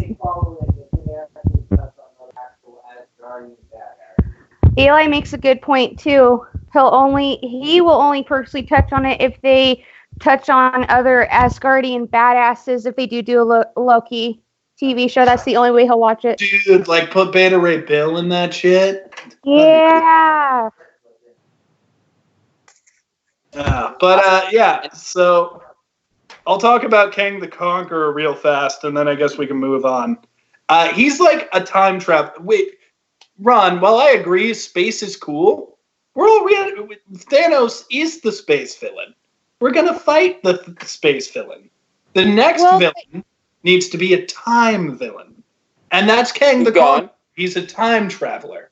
Essentially, the whole thing is his world was doomed, so he is an alien. But so we could still get space stuff too. But he's an alien space traveler, and the whole thing is he's already conquered the world. In the future, he conquered the world. He won. But his wife is dying. And the only way he can save her is if he conquered the world earlier. That way he could have controlled things to, properly get her the cure, and his world is dying. So Kang goes back in time to try to conquer it when the Avengers are around. And he's such an interesting character because in the end, he's motivated by trying to help people and saving his world, sort of like how Thanos is, but in a very different direction. Where Thanos wants to kill people, Kang doesn't necessarily want to kill anybody. He just needs to take over the world again, but earlier. And it's interesting because in the end, the villain has already succeeded. Like, no matter how many times we beat him, he did take over the world. And that's such an interesting concept. That's the thing. I was listening to both of you at the same time. Mm-hmm. Sorry, Neil. I did not mean to interrupt. I meant to put it on mute with that. Chris says Gore the God Butcher is his choice. He had reasons for it, but I couldn't read it. Chris thinks Gore the God Butcher is my choice. He'd be a good arc for films. I don't know if I like the comics. He was in it pretty poor center. You kind of butchered it, Chris, but I think I got what you're saying. No, I'm after hearing everybody, I have to go with Ron and Eli. I think Galaxus is going to be the next phase, and it's not because of the space villain thing. It's just that was Callum. Okay, then Callum, I think that you, me and Eli share a common opinion because if they are going by this not completely accurately, but their own creative libraries of the comic books, it's going to make sense for Phase 4, especially with the people that Neil has the biggest problem with in Captain Marvel. I don't know why. But it's because that's who they run from. It's because of the fact being like, out of all of the Marvel comics, Fantastic Four needs to have an MCU treatment, and it's just going to make sense with other villains. And also, too, we forget one crucial part. Has anyone seen any of the Marvel one-shots? Yeah. And that plays a key role too with everything, especially with the Seven Rings. Oh yeah, like the Mandarin could finally. That means King Foon will show up. That means the Mandarin will finally get the proper justice that he deserves. Which don't get me wrong, I just recently discovered him coming. I've lost faith in that. I think they're done with that. Have you seen the one shots though? I have. It doesn't make like Iron Man 3 any better, but it actually makes it a lot more tolerable. And also too, it will give the actual Mandarin the thing that the treatment that he deserves, especially since the first one, or the copycat, didn't do him justice, and they did that deliberately. So they've had these plans in the making. So as much as I just don't feel like they're gonna do it. I kind of feel that they kind of butchered that. Nah. Because Foggy kind of saying he's got to retcon the whole thing. I do have something to say back to Captain Marvel just for a minute. You said something like my biggest problem was the scrolls. Wait, hold on just a second. No, Eli your biggest problem was the scrolls, Neil. For the next villain. What? Who was your villain again that you picked that should be the next villain, the time one? Kang the Conqueror. Kang the Conqueror was his choice. You think it's too soon, or you don't think that they should do him? What was that? Yeah, I have to. I agree with that. He said that if they did do yours, it would be taking the MCU in an entirely left field direction. And maybe that's what we need, you know? Like, this is called Endgame. So if it's not actually the end of the MCU, it should be the end of this chapter. Maybe we need something new. Like, as Callum said, I personally am not feeling it. But there are people getting Marvel fatigue. So maybe something new, like this new villain who uses time travel as a weapon, could be this really interesting premise. Right. Maybe at the very least, just introduce some entirely new heroes, at least. I'm sorry, Mel. Sorry for interrupting you. You mean like Black Panther, Doctor Strange, or Spider-Man? Possibly. It's just that I'm just thinking about certain franchises. Neil, I understand that you're a big fan of Kingdom Hearts, and that's recently ended its saga, the Xehanort saga. No, They're clearly introducing a new saga, the Foreteller saga. So if they did something like that, I would. Yeah, mind. If you want to phrase it like that, this would be the end of the Thanos saga, and they're moving on to the Kang saga. In my mind. Which is fine. Mm-hmm. Yeah, I definitely think Kang would be an interesting choice. But just to double back to Captain Marvel for just a minute, my biggest problem with that movie was not the Skrulls. I thought that they ruined the Skrulls, but that wasn't my biggest problem. And Talos was my favorite character. Captain Marvel was my biggest problem. She was boring, she wasn't interesting, and Brie Larson didn't act well. I don't think it was. What's this? Incoming feminists typing in angry comments. No talk about that. Hold on. I have to agree with you with one thing. I don't think it was the acting that was the problem, in my opinion. I do think that she definitely had a lack of character development. Like, the way that they started her off was, bam, she's already with this group. She has, amnesia. She talks to these alien things. And you barely get to know her past. And this is just me because I'm this weird person. But at first I thought the friend that she went to visit with the daughter, I actually thought that, they were going to introduce Captain Marvel as one of the first LGBT people, even though I don't recall that she was LGBT. No, she wasn't. Okay. I don't believe she ever was. No, he confirmed it that she's not. But the way that they were having their chemistry was just like, and I even had doubts being like, wait a second, I don't remember reading that she was gay, and I wouldn't have not cared if they decided to. I would have actually thought that was refreshing.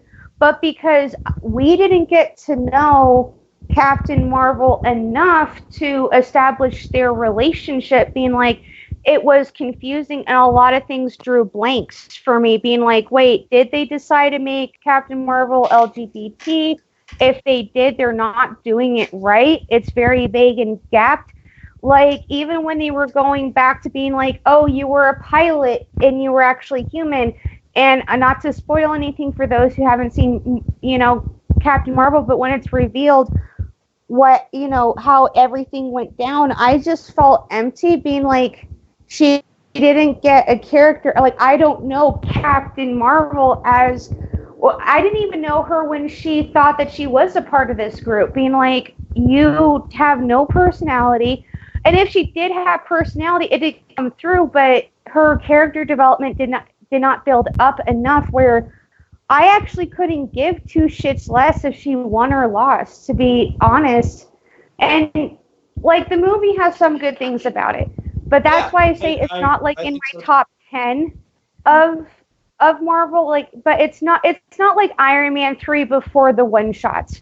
And even with the one shot, it's still like that was the biggest letdown of all time, because even though Marvel was clever, it was still a garbage movie, and I would never revisit it again. However, you didn't like, and people who are like saying that it's because she's a woman villain. Like, I hated that argument.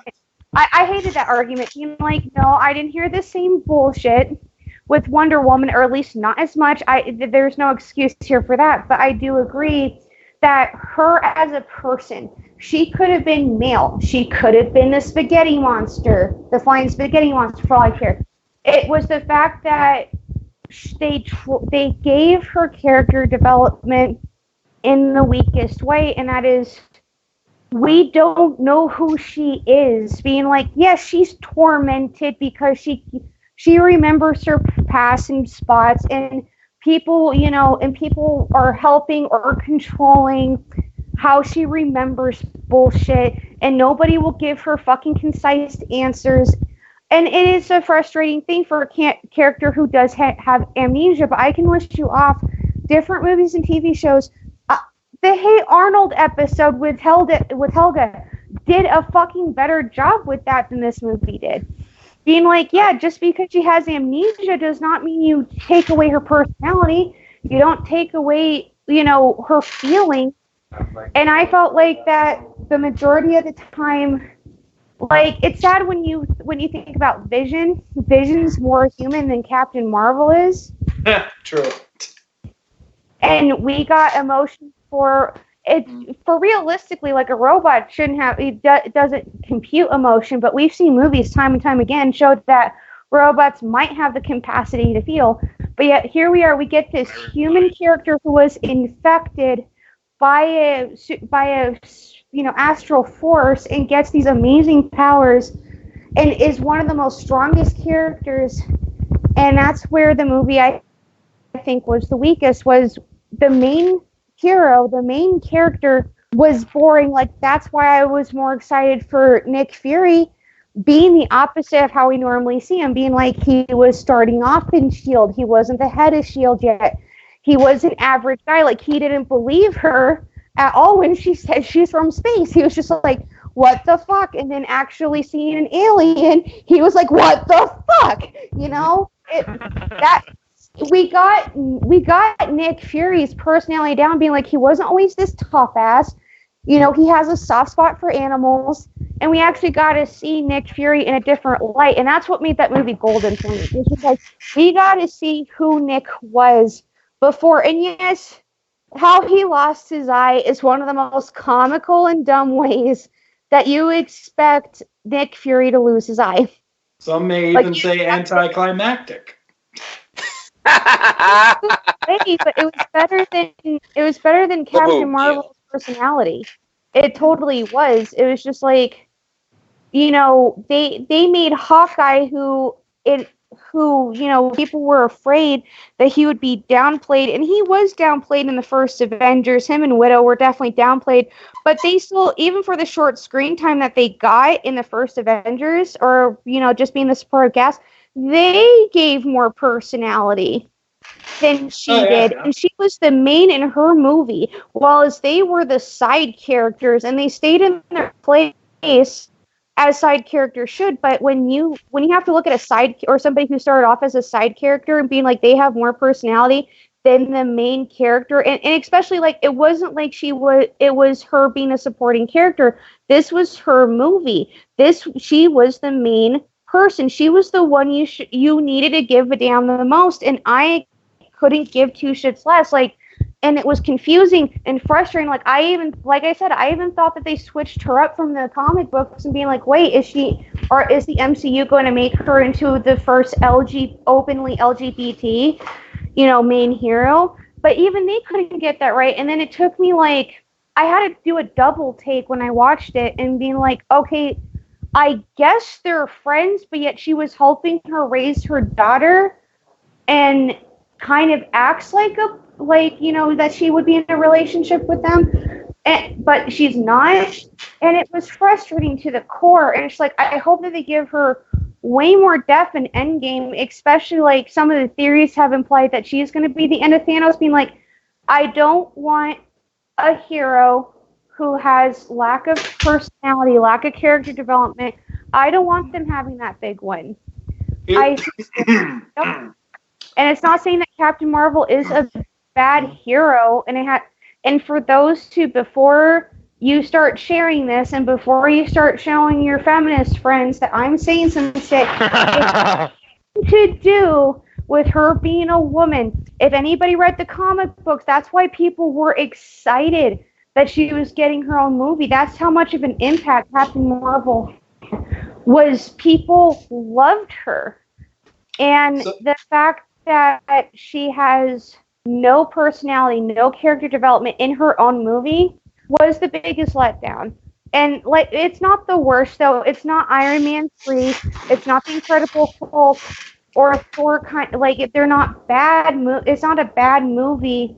I think it's more disappointing, just because it's like you cared about the Skrulls more. You cared about the villains more. Like, who doesn't matter who the villains were. You cared more about everybody fucking else but the person the movie's about. And that's not how those individual movies work. If they were going to do it that way, she should have been introduced as a side character. And I'm done. You know what else should probably be kept to the side and isn't as important as everything else? Tell me. Breadsticks. Oh. I get it now. Like, actually, Eli said, being like, even though he hasn't seen the movie, he says, just by me not spoiling it, but just describing how the character is, he's like, it reminds him of the movie Cats Don't Dance. Being like, you're not interested in the main character. The main character is boring as toast, and you're more interested in all the other side characters and the villains way more than you are with the main lead. Good point. And all right, let's move on to. I think we've been going for a while, so slowly I think we're going to start wrapping. We've passed over the 2 hour mark, and that's usually where we slowly start to stop. Yeah, well, we are over 2 hours already. You have a little bit more. That's true. Well, there's a lot to talk about in this. Bring up questions. Mm-hmm. Yeah, a lot of things. Questions. Yeah, please bring up questions. Let's answer the questions, and then we'll do one last Infinity War thing. And Endgame, thank you. Eli. And then we'll be done. Yep. Yes, we can, Chris. Yep, we can hear you, Chris. Woo! All right, we get to hear Chris's voice. Give us those questions. I noticed you were taking some notes of questions. Oh, were you now? Yeah, I saw him taking notes, I thought. Were you taking notes, Chris? YouTube on your phone or live to ask me questions.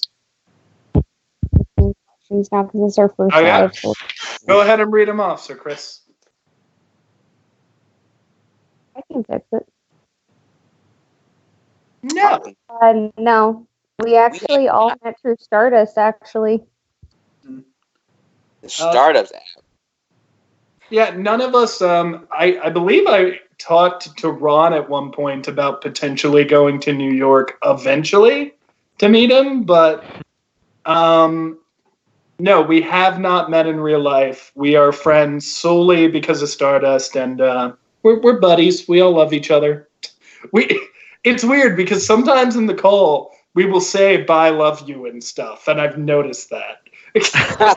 Yeah, you guys need to start hitting me up more. I don't want to always have to hear from you guys. It's a love-hate relationship. But yeah, we do say things like "I love you," and I know that, or at least I hope anyways, despite my situation and all that, I hope to, one day in the near future meet up. Are you okay, Neil? It's getting emotional.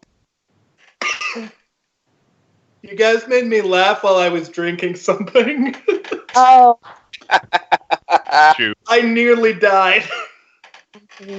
Died of emotions of love. Look at that. I am so sorry if I God freaked bless people you. out. God bless us all. I'm just glad you're okay.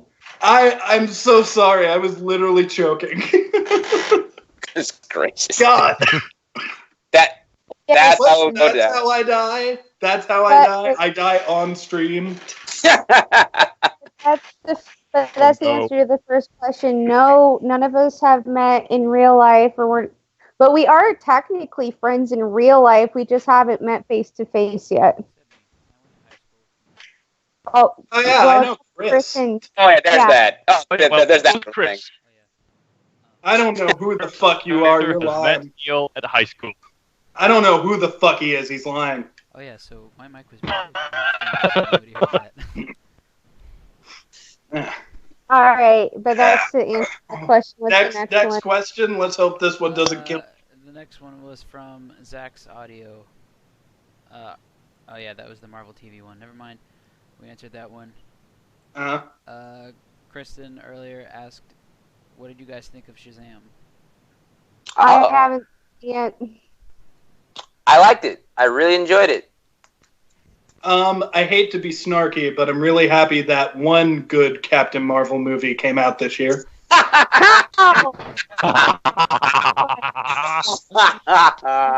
It's just really like it was a really fucking good movie. Like DC right now, damn, they're throwing out hit after hit. Like no, like don't spoil it for me. But the only thing that because everyone knows my situation, can't go to the movies whenever I want. But I have been checking out the Stardust app ratings, and it's higher than both Wonder Woman and Aquaman.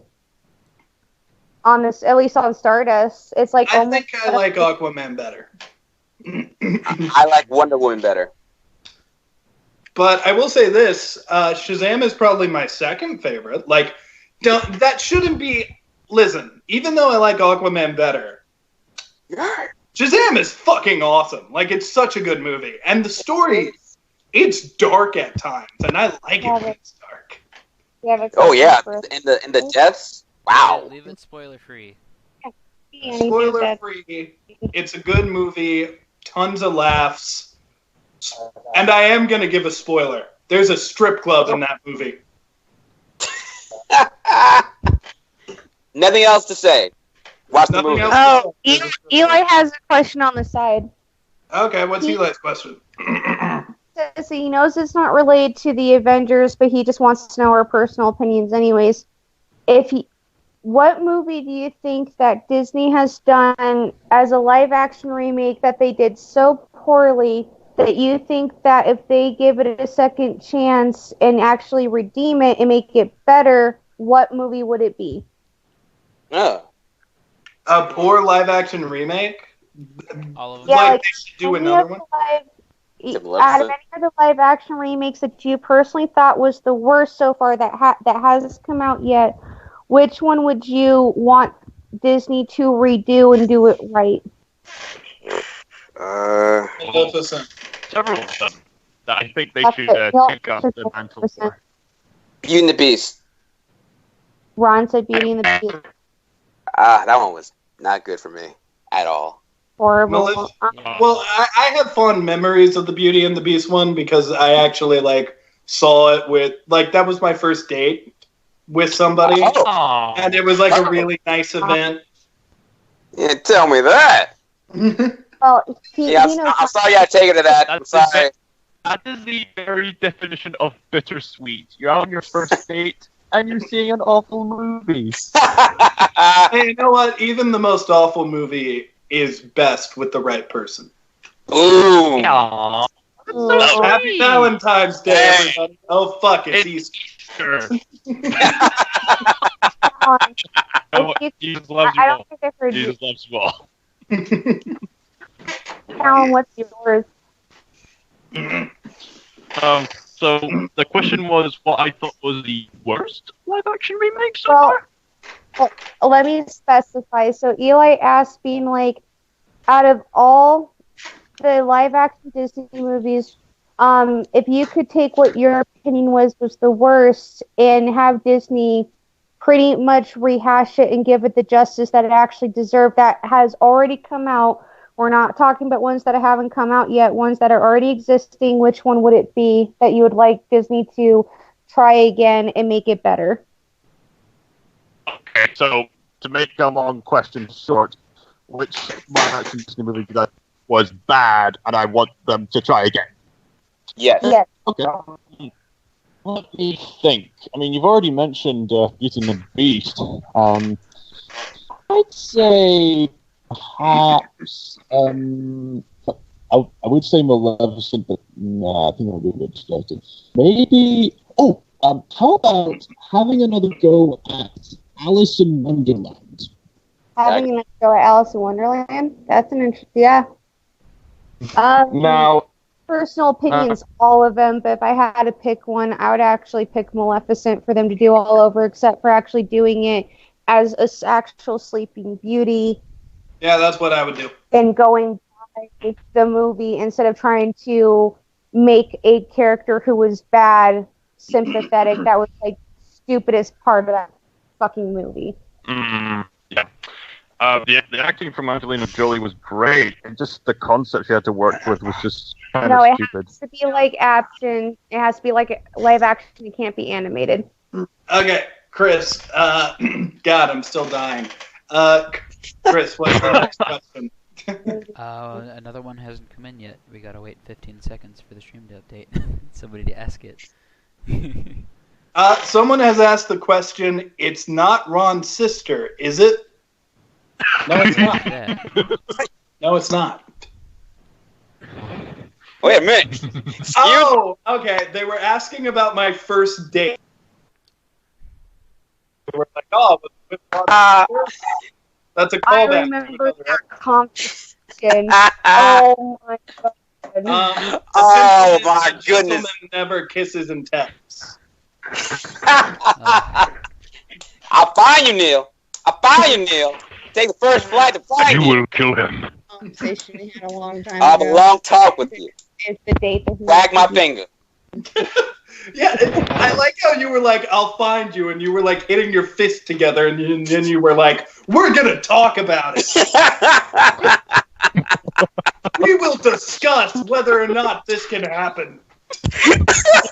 Then after that discussion, we will have a debate, and you will prove your worth to date my sister. You may be able to do it, but you also may not be able to do it. On YouTube and type it in live so we can understand them better. Oh my goodness, my stomach.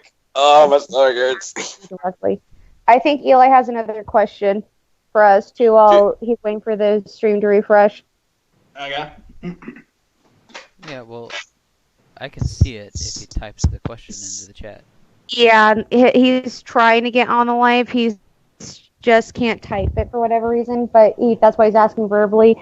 He asked, what was the question again? Name a horror movie that actually deserves a proper reboot. Like example, you know how Halloween got its justice?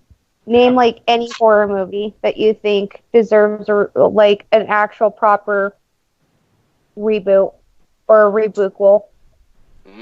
Oh, so like going back into the story and like deleting the bad ones? Essentially, yeah, that's a part of it. That can be that too. Like if you were, like if it was a bad franchise and you could take just the original and give it like a proper sequel, or just even if you just want to give it a total like better remake or redo, or give it justice, what would it be? Evil Dead. Dang it! Dang it! Took mine! That is a good one. Get rid of that stupid Wait, 2013 which movie. one? Or the remake? Alright, Chris got that one. Sorry. But you know what? Answered my question. What, Chris? The original or the remake? The 2013 one needs to go away. Oh, the 2013 version of Evil Dead. Really? Yes. I didn't think it was bad though. I thought it was bad. actually thought it was okay. Chris said the remake of Evil Dead needs to go away. Carrie. I am a 1981 fan. I like the first one the best. I mean, that's definitely a really good pick. You know what? My reboot is kind of specific. I would reboot Freddy vs. Jason. I think that one needs another chance. Neil says that one that deserves another chance and done a proper as Freddy vs. Jason. Actually do it right. I mean, I like Freddy vs. Jason, but I think it needs to be more serious and done a little better. I kind of agree. I agree with you. I think that was the shittiest one. But go ahead. Now, Neil, you're suggesting making it more serious. Everyone, let's just stop and be honest. We're only watching the film just for the fight scenes. No, I think it should actually be a horror movie, you know? Well, that's why he asked for specifically a horror movie. Like, not just for the action scenes, even though, like, that's definitely a big part of it. And yes, Callum, I do have a cat. I do. I'm a cat person. I really like cats. I also am a cat person. That's why I have a cat. You know what cats are good for? What? And I'm saying this looking at Jornaise, our little kitten. They're good for Chinese food. Yeah.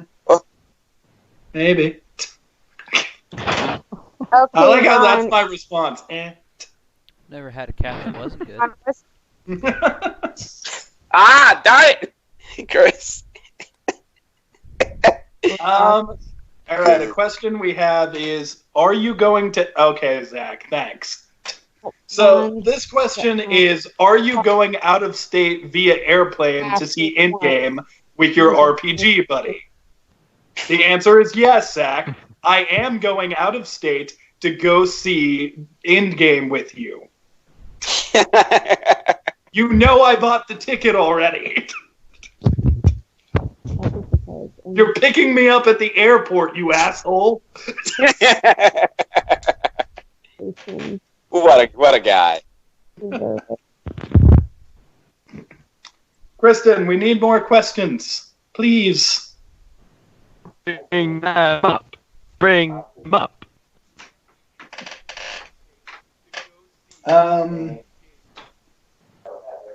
I guess a question I could ask for everybody is,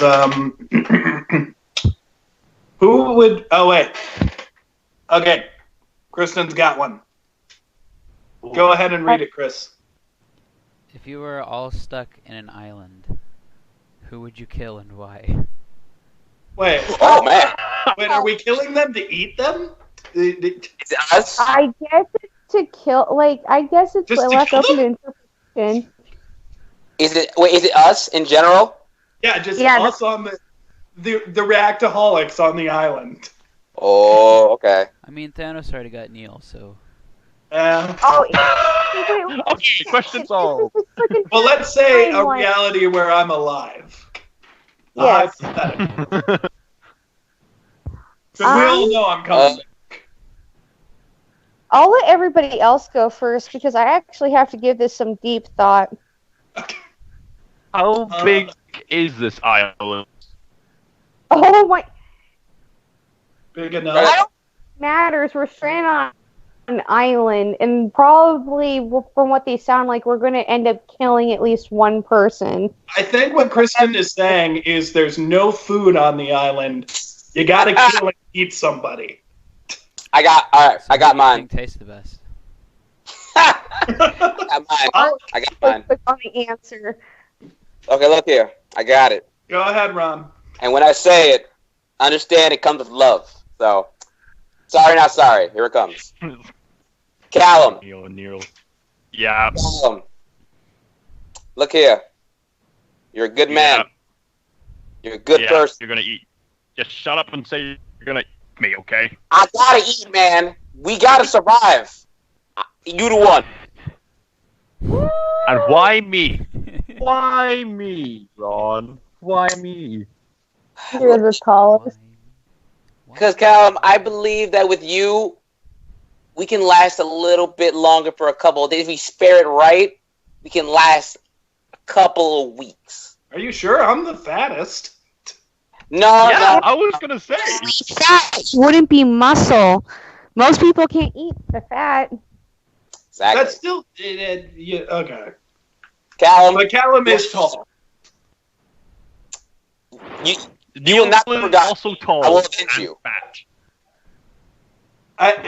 I'm not that easy, but I'm allowed to call myself fat. You're not.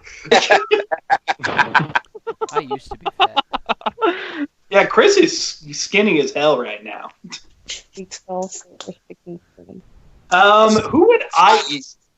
Because he's the tallest.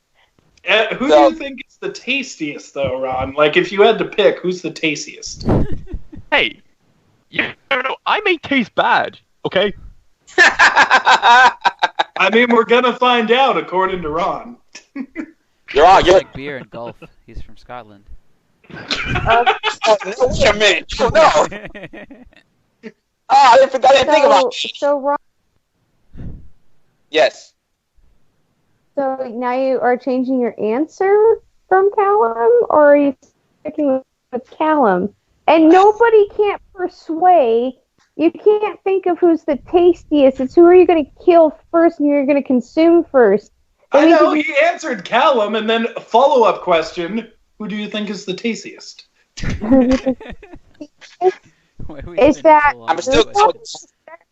I feel like being an adult. Oh, you know what? Stuff you guys. I'm gonna build myself a makeshift quick raft like a log. I'm gonna run right into the ocean and paddle my way away from you guys. I'm gonna hunt down some nice fresh fish, eat straight from the fish, and paddle all the way back. Oh yeah, we could just eat fish. I didn't think about eating fish. That comes later. That comes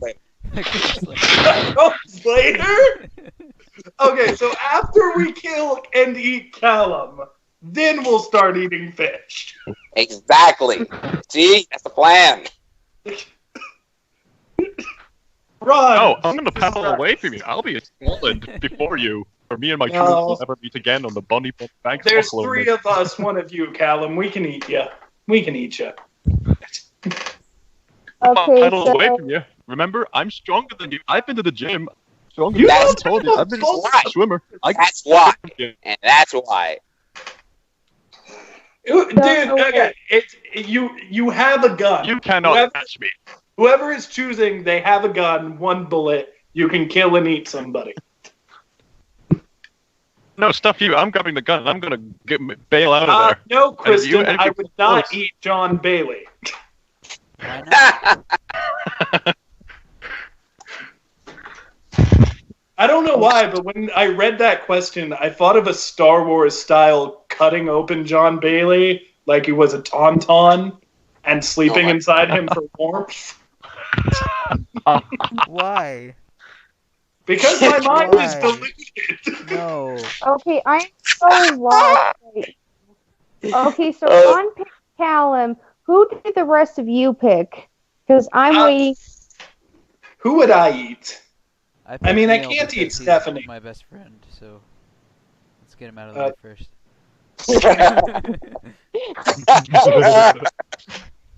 Keep your friends close and your enemies closer. It's okay, Neil. Be real. Go ahead. Be real. Who would I eat? I don't know. I feel like Ron would be spicy. I don't know why. I just feel like Ron would be spicy. Like sugar and spice mixed together. I don't know why, but that's what I'm imagining. That's what I'm talking about. Good. Stay away from me. That's good. Callum would be tangy, like sort of savory. Right there. Savory. And I think Mel would probably taste like cake. Why would I taste like... Because cake is like really, really sweet, but also it can kill you if you eat too much. Isn't that true of every food, though? That way, I don't think that a carrot's gonna kill me if I keep eating it.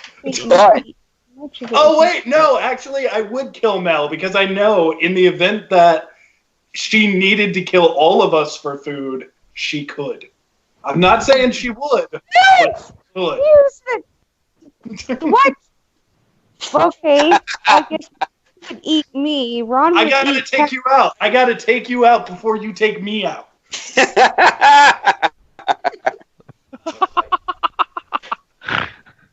What I is gotta- this? It's either be thing? Cal, who would you eat? Here's what I have to say. Uh-oh. I'm going to be generous. I'm taking the pacifist route. I am not going to eat any of you. I mean, at worst, I'm probably going to chop off one of your legs at worst. But for the most part, That's no. worse than killing us and eating us. I'm in pain. No, think about the paralyzed people, the Paralympics. You can make yourself a makeshift Well, leg and you bleed can still out. run. You can still be I'm on an island with a bleeding out leg. You've killed me. Get some leaves. Get plenty of leaves. if Hold I- it in place. Just hold the bleeding on and it'll stop bleeding.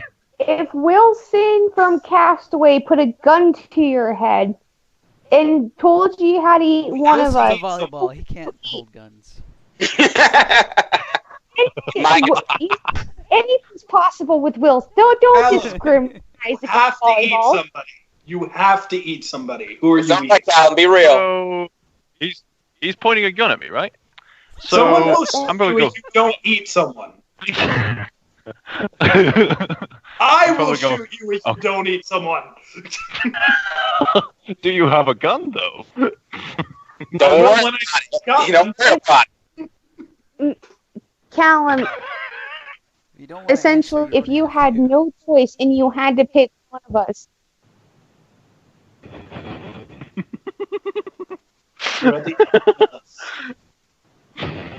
okay, since Callum wants to be the virtuous one, actually, You have technically, to- you'd be No, I'll make him you'd be answer. the vindictive one. No, wait. He's technically the worst one because he would eat off someone's leg and he wouldn't say who, but he would let them suffer and slowly bleed to death because we're on an island. He doesn't think about Yeah, that I- being Wait, like that's no.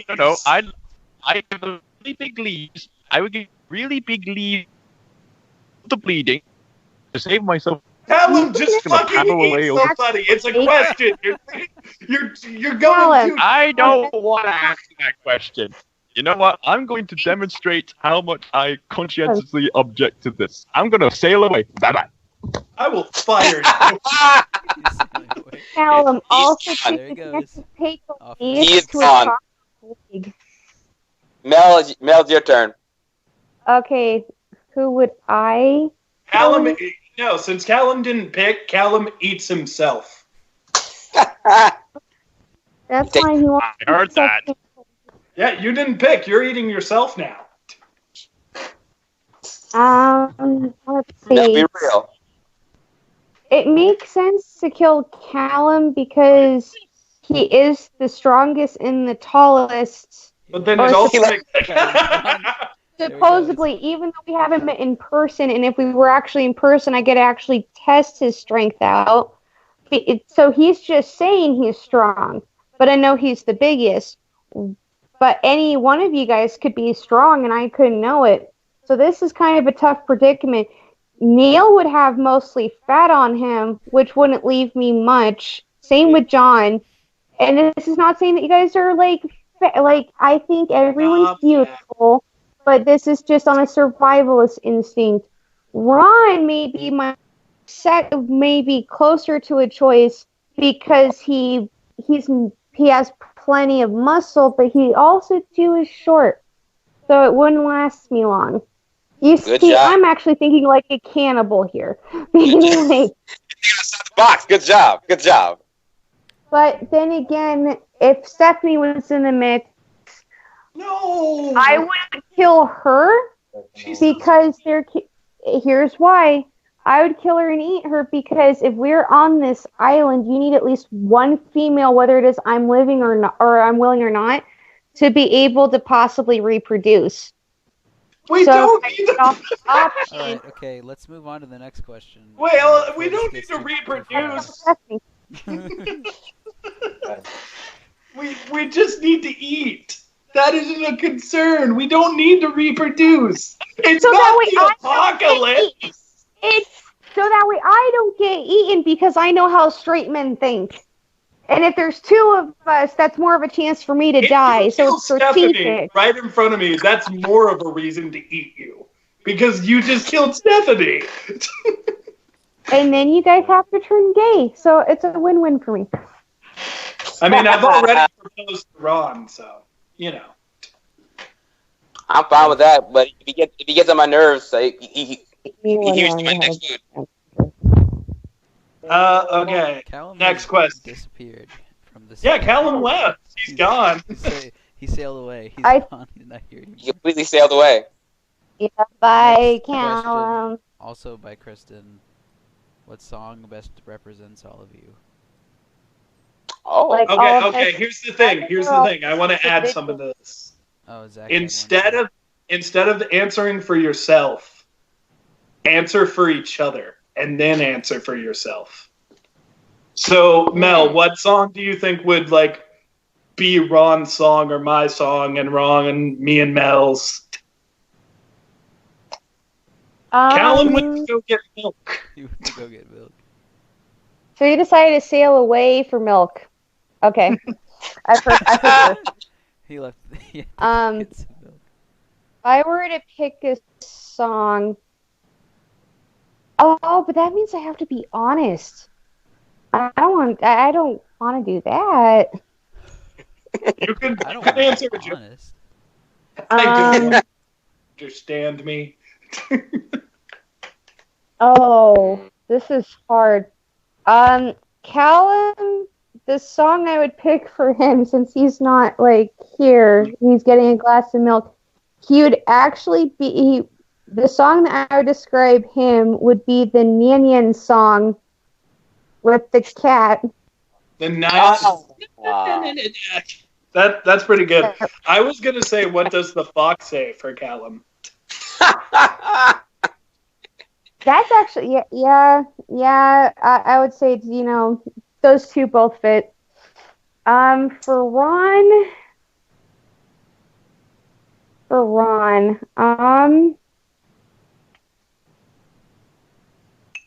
I was gonna go with kind of something funny, but then at the same time, I don't listen to shitty Christian rock. I listen to good Christian rock. And there's only maybe 3 bands that are good, maybe 4. Otherwise, Christian rock sucks. Anyway. Yeah, it just doesn't make sense. But Ron would be the This Is War Petra album, just all of it. That's great.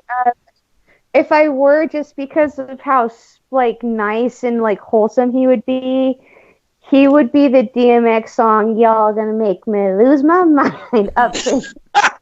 Because on the inside he wants to at least go back to swearing. I can feel it in Ron. He wants to say the word "fuck" again at one point in time. And DMX is the most one of the most sweary people I know. So he would be that. That's the song I would put him as. And then Neil. That's great. Oh, actually, before Neil, I want to pick Stephanie's. Hers would be "You Are My Sunshine." Oh, that would be her. John's is really kind of hard. It would be a theme song. It would have to be the Transformers theme. That's too easy, though. That's too easy. Yeah, I want whenever I think of John, I feel yes, the Transformer is a given for John Bailey because that's that's his fandom, that's his niche, that's what that's his a lot of his voice acting career. But if I were to pick an actual song that's not a theme, no, that would be Neil's. Thank you for reminding me that song actually exists, but I'll get to Neil's in a second. John's would be crap. This is really hard. that's not a theme. Eye of the Tiger? No, Holy Diver. Like, he would remind me of Holy Diver. I don't know why. And it could either be the Dio one or the Kill Switch. I think he's talking about John. She's talking about John, not me. Yeah. But what would I remember? And just because that song's epic and he's epic, so there we go. And then Neil should actually be that stupid Sail song, the one that goes "Blame It on My ADD." I love this song, and that's the only song I know from that band. But it just reminds me of you. I do not know what song you're talking about, so I will have to look that up. Blame it on my ADD. And they shout, "Sail!" I think it's just called Sail. You know what's funny about that band is that they actually came to the Fort Collins Food Festival one year, and that people only came for that one song, and then when they started singing other songs and they were actually live, everyone dispersed or just stopped singing along, and they actually got. It's like, you guys done talking about eating me? For a while, we're talking about songs, but yeah, those are. And no, I forgot Chris. Chris, yours would be more sophisticated. Yours would be more tame. Chris's would be like something like really. Yours would be just because it's funny. It doesn't actually describe you. Yours would be "It's a Small World After All." Really? Beautiful. Beautiful. I feel like Chris's would be something really sophisticated and and tame. I think I got it. Okay. I love you, Chris. Okay, Ron, go ahead. Okay, I think I got it. I've been thinking about this. All right. The ones that are here. Okay, yeah, here we go. Callum. For you, I don't know if you heard this song. That song that goes, "And I would walk 500 miles, and I would walk 500 That's Callum. Yeah. Right there. For Mel, I'm stuck between these two songs right here in my head that I'm trying to fight with. Say them both. Okay. It would Dido. White Flag. Yeah. White Flag. Or it would be it would be Amy Winehouse. And it would be, what's that one song from her? I love this song too. I was completely thought about that from you. It was not that one. It was not Rehab. It was it was Valerie. Amy Winehouse is Valerie for me, really? Yes. I'm just looking through my personal playlist to try and find answers to this question. Neil, I got you, sir. I was the first. You're actually one of the first ones that popped in my head. Smash Mouth. Well, either come on, and tell me why you're staring. That one. I really thought that the ones you guys would pick is either Smash Mouth or Bowling for Soup. So I'm glad that one of my guesses came up. The Sonic theme of Bowling for Soup did. Somebody once told me the world was gonna owe me. I mean, I ain't the check or anything. Oh, there you. I guess if I had to pick a song for everybody, as I said while Callum was getting milk, I would pick "What Does the Fox Say" for Callum.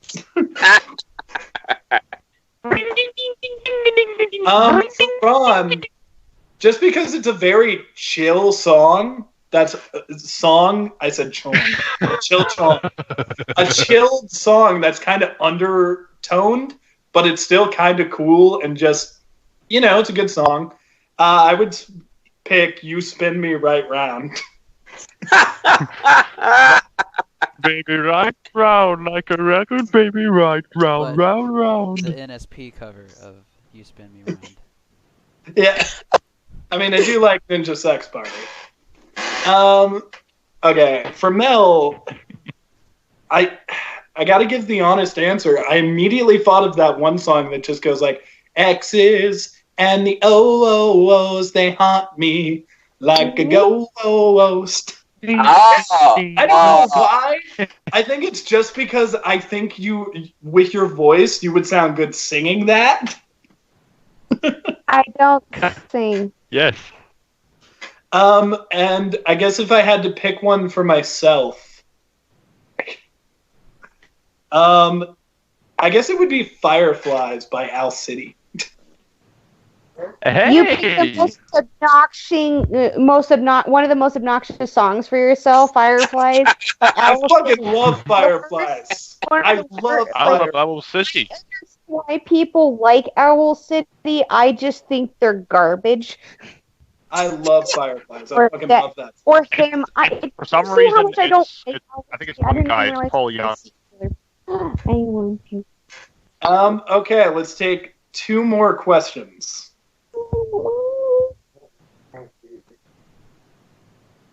Do we have 2 more questions? Oh, sorry. Yeah, I'm still looking. Oh no! Oh no! Not this one, Christian. What have you done? What have you done? Has Ron accepted Neil's marriage proposal yet? I don't know. He still has to win me over. Okay, I'm not that easy. Listen, I mean, there are weirder love stories out there, you know, and you know, it started when I called his sister hot, and then it made its way to proposing to Ron, and all I got to say is that my view on the whole situation is love comes in many forms, and I think it's going to take some time. You know, I really need to win him over. I need to earn Ronald Smith. I can't just be Mr. Neil Smith. I have to earn that. Oh, guys, if you don't mind me saying, I hate to interrupt this weird story, but you never gave me the chance to answer my question on theme songs for all of you guys. Oh yeah. Yeah, we totally. Okay, moved on and left Callum out of the conversation. I wonder who would have left He decided Callum. to sail away to get milk. You almost forfeit. You're the one who sailed away. Sail away. Okay. Speaking of which, that's Callum's team. Yes.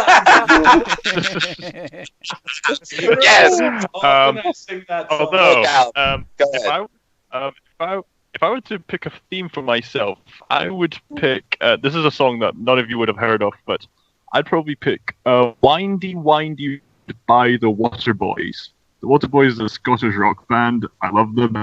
This is a song that I just love to hear when I'm traveling, basically. It's quite a chip, merry little tune, basically. I have probably actually heard of them before.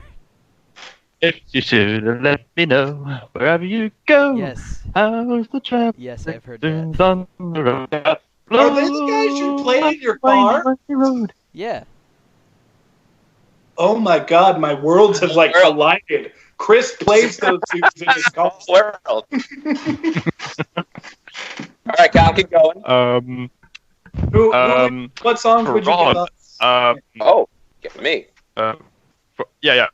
For Ron, plenty of like things like. I think the first one that popped in my mind is probably Sunflowers from Into the Spider-Verse. I think that's quite appropriate. Nice, thank you. Which song? You're welcome. It's the one that goes. Da-na-na-na-na-na-na-na. Oh yeah. That's Ron. Away.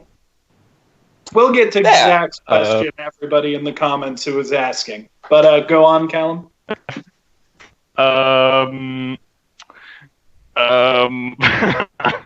For Neil, there's a wide range of them.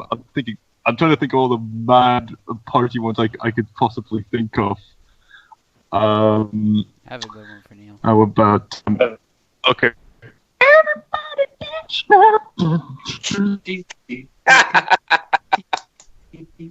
Down. Here's the thing, though. I don't actually dance. Whenever I dance, it's just foolish, to say the least.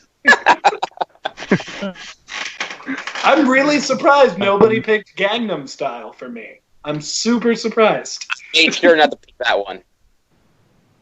Wasn't even gonna give it to you. You know what's on my pick for you, baby? Chris, do you want to give yours now? Wait, I didn't. Wait. Calvin, talk about Mel. Yeah. Oh, I'm sorry. I almost choked be to death honest- earlier. My brain is weird. To be honest, Nice. I'm having a hard time. I'm having a hard time trying to think of one. So just because it's fresh in my mind, I think I'm. This probably won't make too much sense. I think I'm just gonna go with Greenburn from Cowboy Bebop or something. Oh. I'm fine with that. I'm fine with the Cowboy Bebop song. One of my choices for somebody was also from Cowboy Bebop. Okay, Chris, give yours now, because now I'm curious. I would give Ron Tank from Cowboy Bebop. Oh. You just cut My out. heart. Much obliged. Because I love that song, and it's awesome. What would you tell him? Callum? Yeah. I don't know. You know, I honestly, when I first thought about it, my first answer for Callum was the chicken dance. Daydreaming Like by that- Austin Roberts. There we go. Ah, that's nice. Thanks. Neil, you would be Banana look Man that up later. from Tally Hall. I would be what? Banana Man from Tally Hall, of course. God damn it, Chris. Uh, God damn it, Chris. That song haunts me. Banana man. Mel. I don't know. Yeah. And Mel would be We Will Rock You. Mel would be Cursed by Ceremony. There we go. Wait, I'm by also who? surprised- Cursed by Ceremony. Oh. Okay. Just because I'm it's also the surprised- thing I saw when I looked at my playlist. No one said White and Nerdy by Weird Al for me. Very Nothing too surprised easy. you didn't get that joke. All right, let's answer Zach's question, and then we'll start ending things off. Go. What is the question? Oh, the question. Zach's question is, how long will it be before Wolverine can be played by someone other than Hugh Jackman? Ooh. And When then I'll my add a caveat. husband marries me, he doesn't know it yet. When he marries me, I will ask him to stop. So get writing to those letters. Tell him to find me on the streets of Fort Collins and get down on one knee already. That's the day he will stop. Is when he marries me, or when I drop dead, because he'll never die. Well, I'm already DMing him, so it's gonna take a while. But don't worry, I got it. If you actually Ron's got are, the hook. I want you to send me I didn't see him. screenshots. No, if you actually do, if anyone actually does, send me screenshots, send me pictures so that I could be like, they're actually asking him. Now I wait. Just He'll just- Photoshop Mel's face onto a His his wife? arms or something. His wife. Yeah. His future wife, he just doesn't know it yet, and I don't care if he's already married. Doesn't matter. I can share. I say 4 years. Oh, 4 years. 4 years. I'm gonna say. Here's the thing.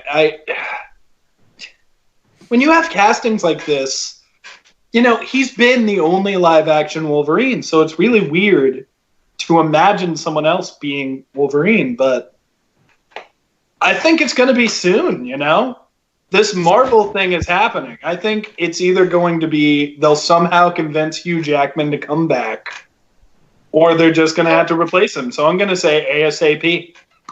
Wow. Okay. What? Mine's more realistic. Callum. Yours is more realistic of marrying Hugh Jackman. Yep. I'd say Wait till we find someone who does a really, really, really, really good of Hugh Jackman. There, Wolverine. You're saying it's gonna take a while. You're saying so about over 4 years. Yeah. He's saying wait until they find the right actor, I guess. In fact, actually, I just had an idea. Just get the best Wolverine cosplayer. There you go. We don't know if they can act. All we know is they look good in a costume. I can look good in a costume. That doesn't mean I can act. I can act, but you know. Man. All right. I think we're. Just because I feel like John would kill us if we didn't answer this question. What do we want from Bumblebee 2? Oh. What do we want? More epicness. Oh, good. Expanding. We need more John Bailey. You just That's get what up I and was going to say. We need more John Bailey. You read my mind, Neil. You read my mind, Neil. I think not only more John Bailey, but I think they need to keep on the track that they were going with Bumblebee. Because I'm not gonna lie, even though and we can't, of course, say a lot now because it's already been passed. But John Bailey couldn't say a lot to us because he under contract and all that in privacy. But even when he said being like this will be epic and this is the one that we all deserved and we've been waiting for, I still was a little bit skeptical because it's like we just kept getting really shitty ones. John Bailey, if you're watching this right now, I must apologize for being hyper the last time we talked to each other. I was just so happy that you were in a good Transformers movie. And now that I've seen, especially with, my situation, I can't see movies like on a whim or on a dime. But when I finally did see it, he was right. But now I want them to go like the extra mile, especially with the Bumblebee movie. It showed to me being like they can't actually do us a good Transformers movie, and they can actually stick with a lot of the, characters and the lores. But I also too want them to expand on, Autobots and Decepticons that we never really got a touch on, and actually do them proper. Like, which one was the one I got really? Jax, I think it was from the first one. I got really pissed off how he died. Like, everyone knows he dies. Thank you. I did not mean to mess that up. I was thinking Jazz, but for whatever reason, I wanted to say Jax. But no, Jazz, the way he went in the first one was just pitiful. Being like, he does die, but he dies in a much better way. He doesn't go out like a bitch like that. And I'm really hoping they retouch on Jazz, and if he does die, they give him the death he properly deserves. And it is nice. And it is nice that they are trying to touch on people who are not Optimus Prime. I love Optimus. Everyone loves Optimus. And I love, Megatron. Everyone loves fucking Megatron. But it was nice to see them going in directions that with other Transformers, like, yeah, we love Bumblebee, but they actually, giving him his own movie was great. And giving it enough, build up to where we know where the next one's probably going to go is, towards, we get to see the, so we get to see the other, Autobots, and we get to see the other Decepticons, for a change. And I think that they need to do that. And I think that that's what I want to see. And of course, John Bailey, more John Bailey always, because not only is he our friend, but he's an amazing voice actor. And if you haven't followed him on YouTube or Instagram, just look for anybody, Epic Voice Guy. There, that's all I have to say about him. But otherwise, just like, if they finally gave us hope, being like, we can actually probably have an actual good Transformers franchise. And hopefully, though, they won't do the same as, because I think one of the problems with the first one was they kept blasting them out, and I hate fads like that. Like, the Saw movies did the same thing. What's another franchise that they tried doing? But, you know what I mean? It's like when they continuously, release, movie after movie after movie, and you notice that they progressively get worse. Like, I remembered I stopped watching Transformers actually after 3. Mm-hmm. And I just knew they were going to be shit. Like, I even spoiled myself on those, being like, did not need to see them know that they were going to be bad. Did not need to know. Same with the Saw movies. I stopped watching Saw actually after the third one too, and knew that they were going to suck. Because that was like the Halloween movie every fucking year for a while. It was just like, oh, Saw 4, Saw 5. Same with Transformers. That was like what the big summer blockbuster, and seeing it every fucking year, being like, oh, it comes out it came out in June this time instead of July. Whoop-de-dangle fucking do. Same with The Purge, being like, kept going out year after year, and it pissed me off. But if they do it right, I don't think that they should be dishing out it that quick, or else you're gonna pretty much get how some people are feeling with with MCU now. Like, even Eli admitted that he's getting a bit of MCU fatigue. It's being like, yeah, you're able to blast out these movies, and that's fine, but that's one of the problems. And then eventually a franchise does turn shitty. Even if it starts off shitty, it just becomes shittier. So I think what they need to do is that they need to give it time, and being like, instead of like it being like, oh, it's coming out 2020, being like, how about have it come out either towards the end of 2020 or towards the beginning of 2021. Okay, so real fast, somebody commented it. Yes, I should have made a joke about that girl fucking that robot. Thank you. But also, we're going to take one more question, and then we're going to start ending off. And this is the last question. What are some of the best highlights from this show so far, in your opinion? And just everybody give one highlight. It wasn't on camera, and I wish it was, and I wish we recorded it for like some behind the scenes stuff. It was honestly yours, mine, and John's topic about the iPhone 666, which is a story time for another time, and when we do it live again. But it's either that or the Sand People rant. It will always be the funny one. I feel like the Sand People rant is going to be like a lot of fans' favorite thing. Yeah. My favorite was, and this is a purge vote for me. Chris, please don't be mad.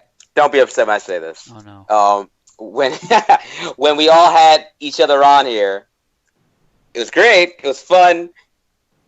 You get the word from Chris, and he said, "Yo, guys, I lost the episode." I laughed so hard. Oh, that fucking day. That was your highlight? Because I thought that was, for me, that was funny. For me, that was funny. No salt on you, Chris. I love you. That was just funny. That was funny for me. Are you a psychopath, Ron? No, I'm just Ron. I'm just Ron. I think Ron and I switched personalities today. I just realized that. I'm usually like the bitter and the evil one, or that's the archetype that you guys gave me. And I feel like we exchanged bodies for a day. My favorite moment also happened off screen. I guess if I had to pick one on screen, just because everybody, like, this was sort of my thing, it would probably be, but that wasn't in the show, when I was talking about how violins were the best instrument ever, and essentially said I was going to start a regime to kill everybody who doesn't play the violin. But you can't sleep, you can't shoot a gun. All you can do is play the violin. Yeah, I mean, I'm leading the regime though, so I'm like immune. That's not how it works. It's my regime. I make the rules. But I think my favorite off-screen moment was one day during a practice. Me and Mel had a debate where we had to choose the most fucked up character ever, and it was me, Mel, and Ron. But Ron chose a character from Courage the Cowardly Dog that took people's hair, which is creepy. But at the same time, me and Mel chose murderers.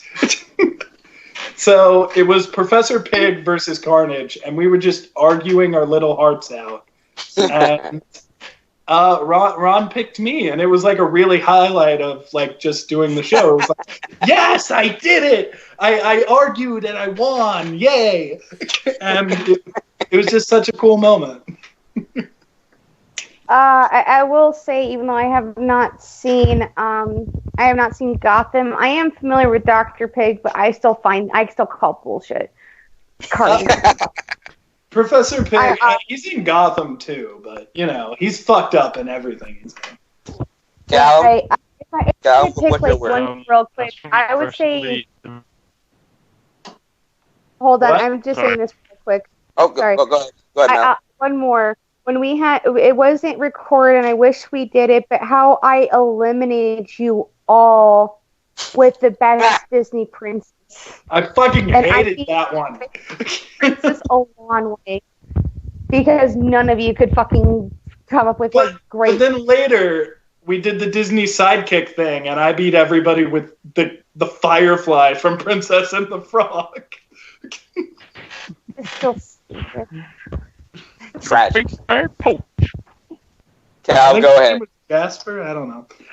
Go ahead, Callum. I'm speaking really quietly now because my parents are trying to sleep, so forgive me if the audio is very quiet at this point. So, yeah. So, as for my highlights, there are just way too many to mention. I just love spending time with you guys. That is just a major highlight.